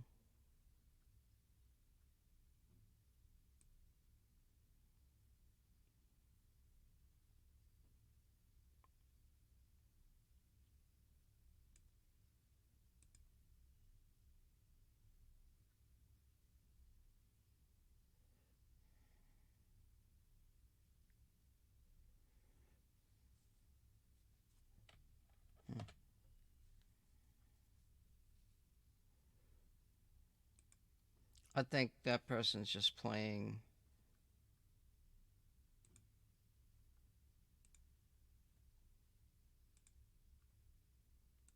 whatever they're playing. I wonder if I should play.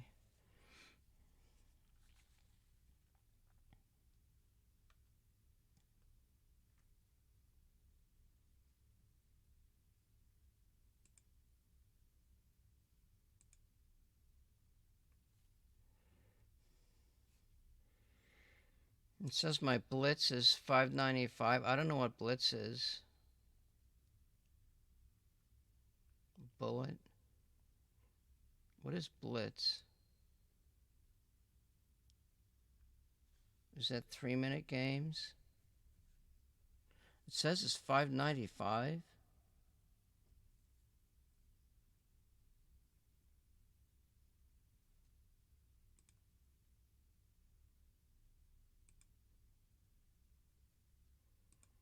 Well, let's lose our rating, shall we?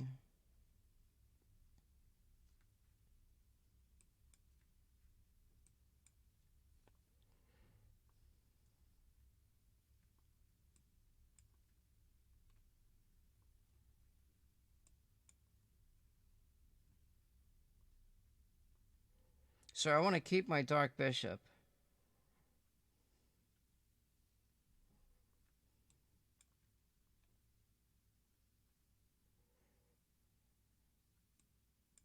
So let's play this. Oh, that's kind of weird.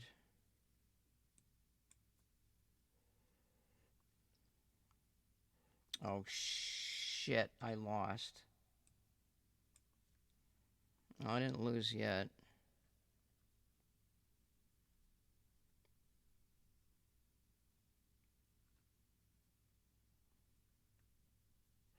I didn't lose yet. This is a 3-minute game, ain't it?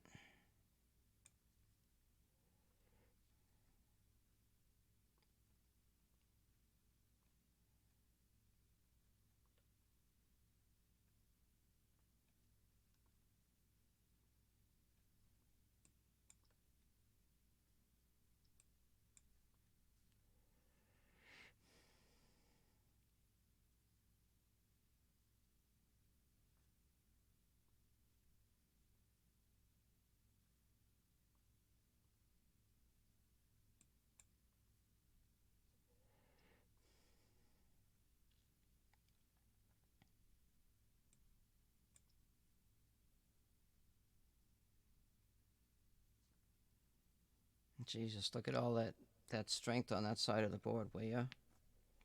It's fucking crazy.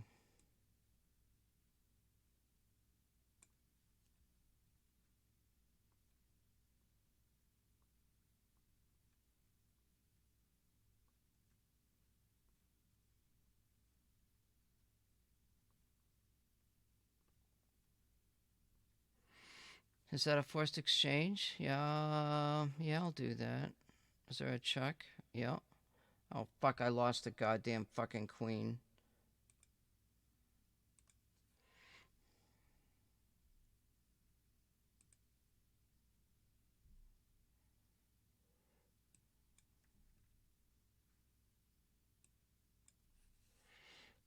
That was terrible.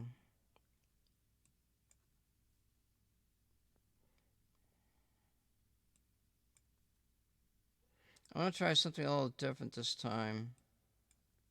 I want to prevent that knight from coming down.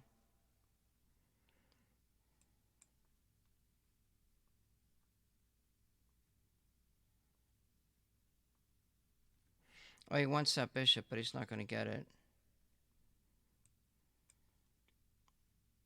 Now I'm going to pin those 2 pawns. Oh, maybe not just yet. Where's my other knight? Yeah, let's do this.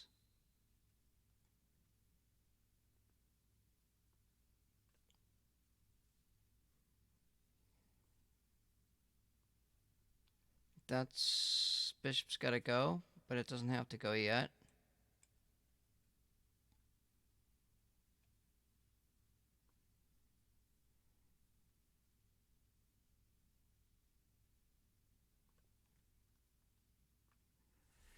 Oh, if I move the knight, maybe not such a good idea. Let's protect that pawn.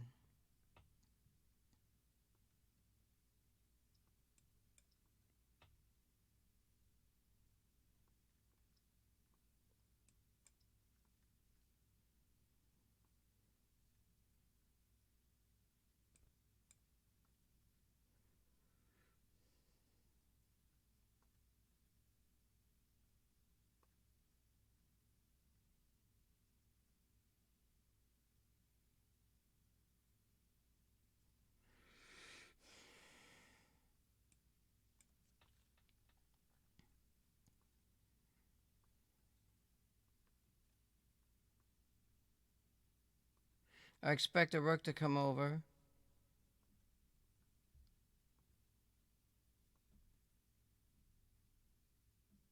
Oh, that's a... Can I play check? Yes, I can.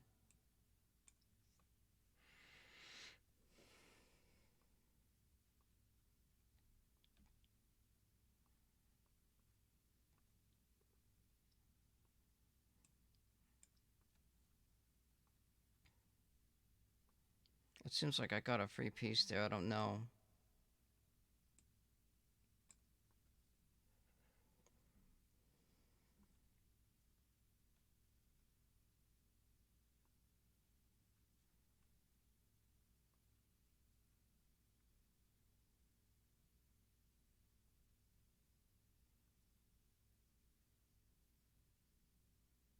That's a... He's going to set up a discovered attack on my queen.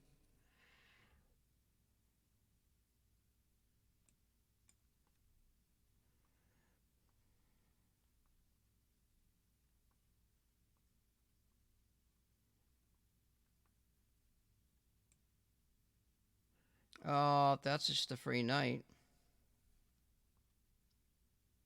What the fuck was that? I don't know what the fuck happened.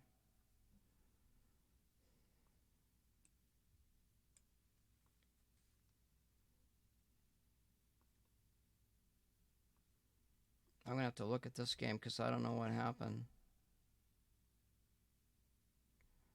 Hmm.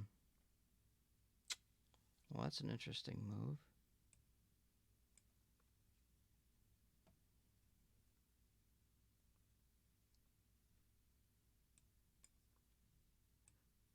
Oh my god, a fucking double check. Are you fucking kidding me?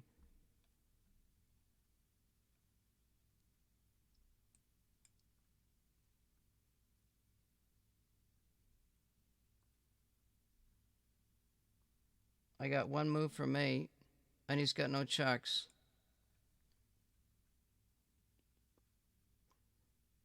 Oh yeah, he does.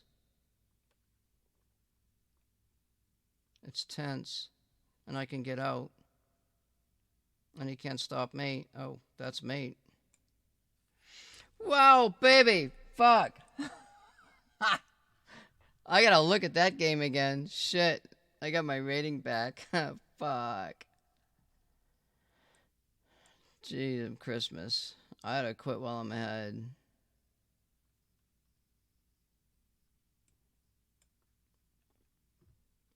I gotta look at that game.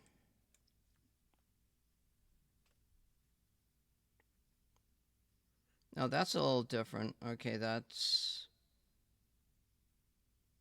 What am I supposed to do with this? Just take it. I don't like taking that. That doesn't look good.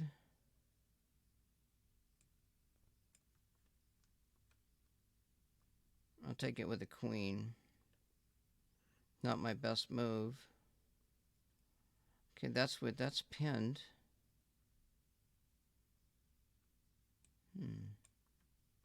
There's a fork here.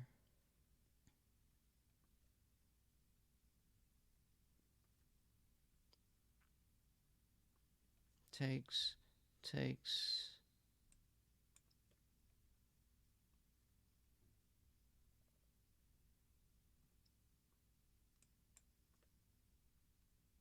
This is different. I'll take that bishop off the board. Definitely.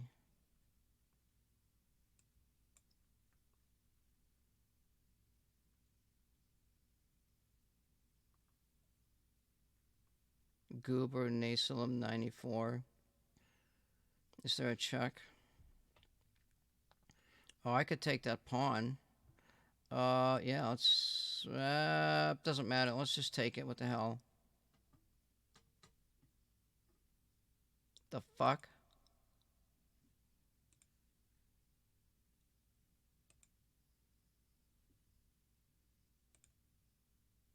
What the hell fucking happened there?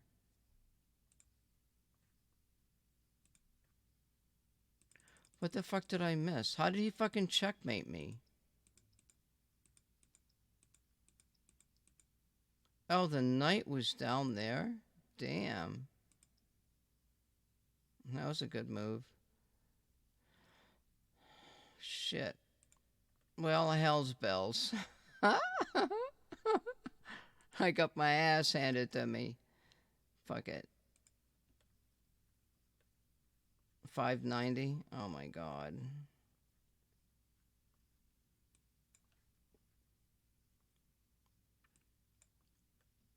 Usually they play the advanced variation. Oh wait, I won't do that yet. Well, fuck it. Well, let's just take the pawn and see what happens. Let's try that. See, I should go into the theory about some of this crap, and I don't. So I want to get rid of that bishop, but let's try this.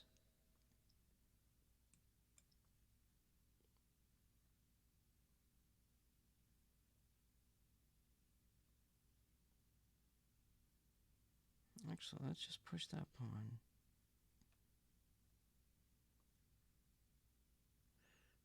Bishops on opposite sides of the board.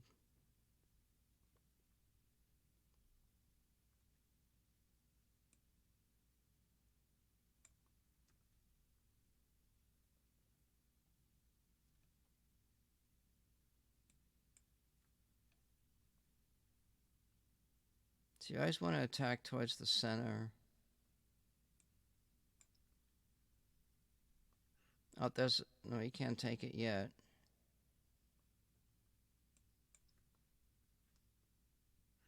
He's going to come over with the rook.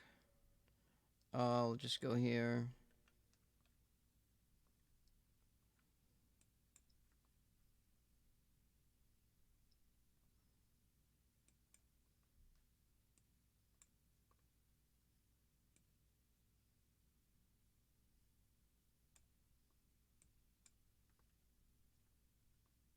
Oh, that would have been a free... Oh, that's a free knight.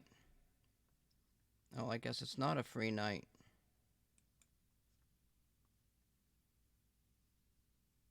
These are same colored bishops. These are same colored bishops.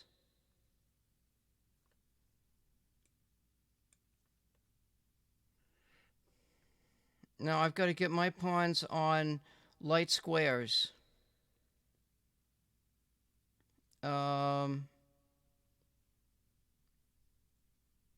Shit. How the fuck do I play this?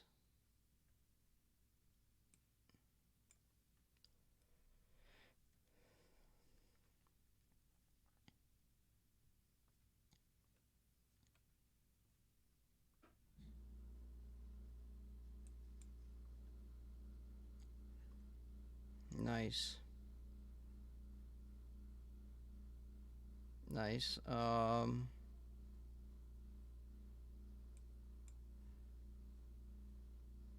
Not anymore, it's not.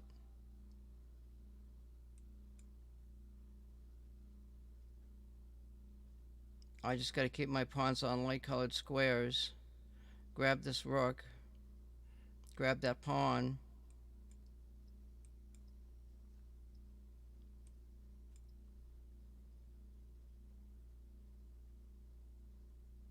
I should have this game. I gotta bring my king over to this side of the board.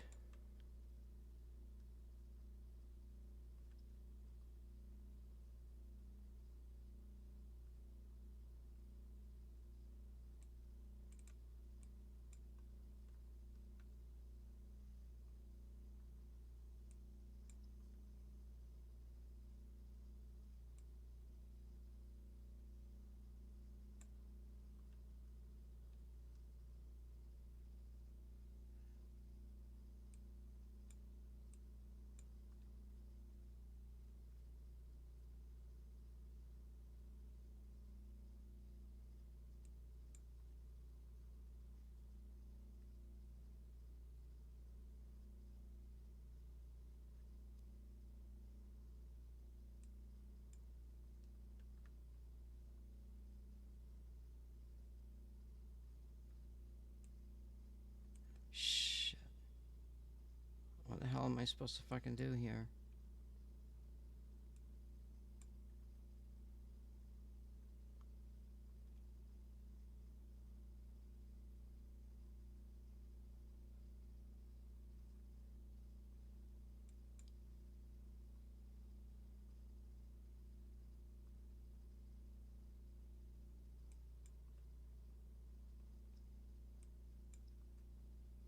Now we go for the queening square.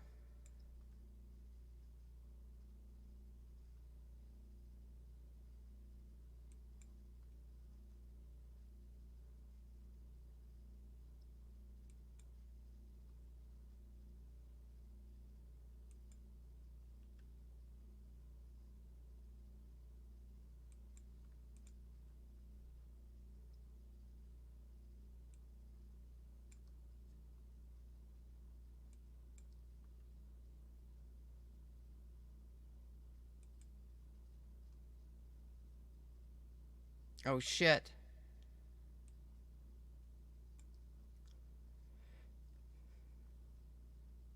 Oh, I won on time. I gotta fucking watch somebody's game or something. Oh, I did that. Jesus God, that game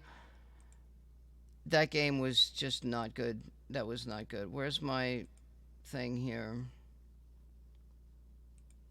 I want to look at that last game. God. Oh, shit. Where's my games? Damn it. What the hell are my freaking games? I hate this site because I can't find anything.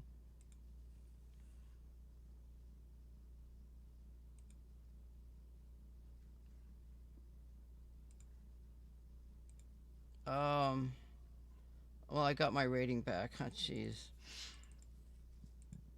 So where was this different? So I let that happen. That C pawn just kind of sat there, so there was pressure on that diagonal. That was a problem. The knights was pretty buggered up. Now, I missed that move. So I should have taken his king to have his queen move, you know what I mean? I should have done that and then taken the bishop.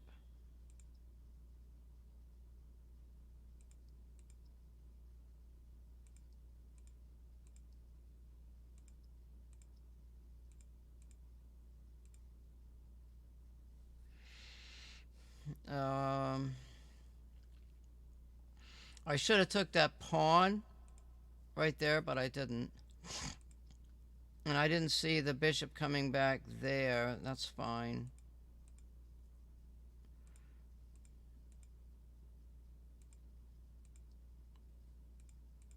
I saw all of that. Yeah, that's okay. I got that pawn. I got that trade. Now my plan, I get. We were even of time. He's got 2 seconds ahead of me. What what country's that? Vietnam, huh? Um.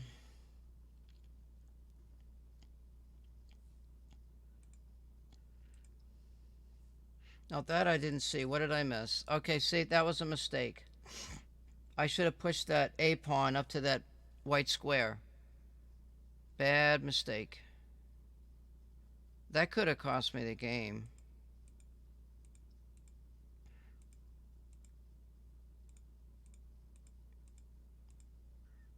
Now I'm getting a little worried here.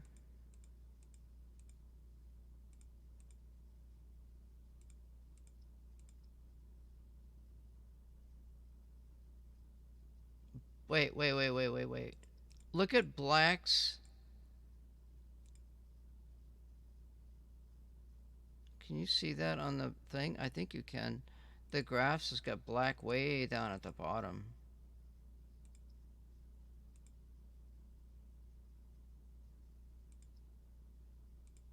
Something must have happened where. Wait, what? That was a bad move? Oh, yeah, because I lost my. Wait a minute, I thought. I don't know how that. What? Black is ahead here.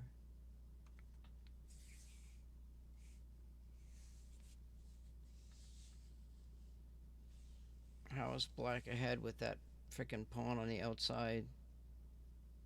Which is not a queening. That's actually not a passed pawn because that pawn's protecting it. I should have went down and attacked that pawn. Well, I wouldn't have made any good. That'd be just a waste of time. No, I could have gone down there and prevented the king from coming down.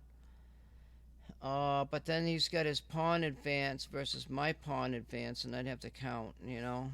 And when you're down on time, it's like, it's crazy.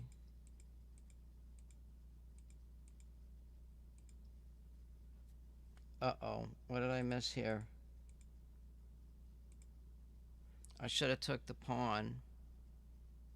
I should have took the pawn. And then you know what? Another mistake.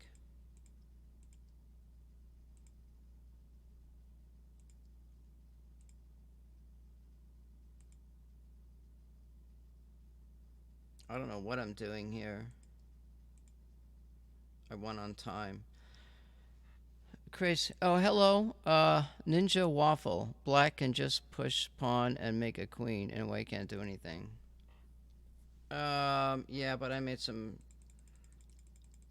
Right here was a big mistake. Like, I should have took that pawn. I would have been a, you know, it was a time pressure thing too. But anyway, yeah, that's chess. You want to play? I'm just trying to chill and not play for ELO. No, I'm done. My head is spinning. But feel free to add me, and I'm sure we could try it sometime. Yeah, I gotta find something else to do. You know, something that's a little bit lighter on my brain.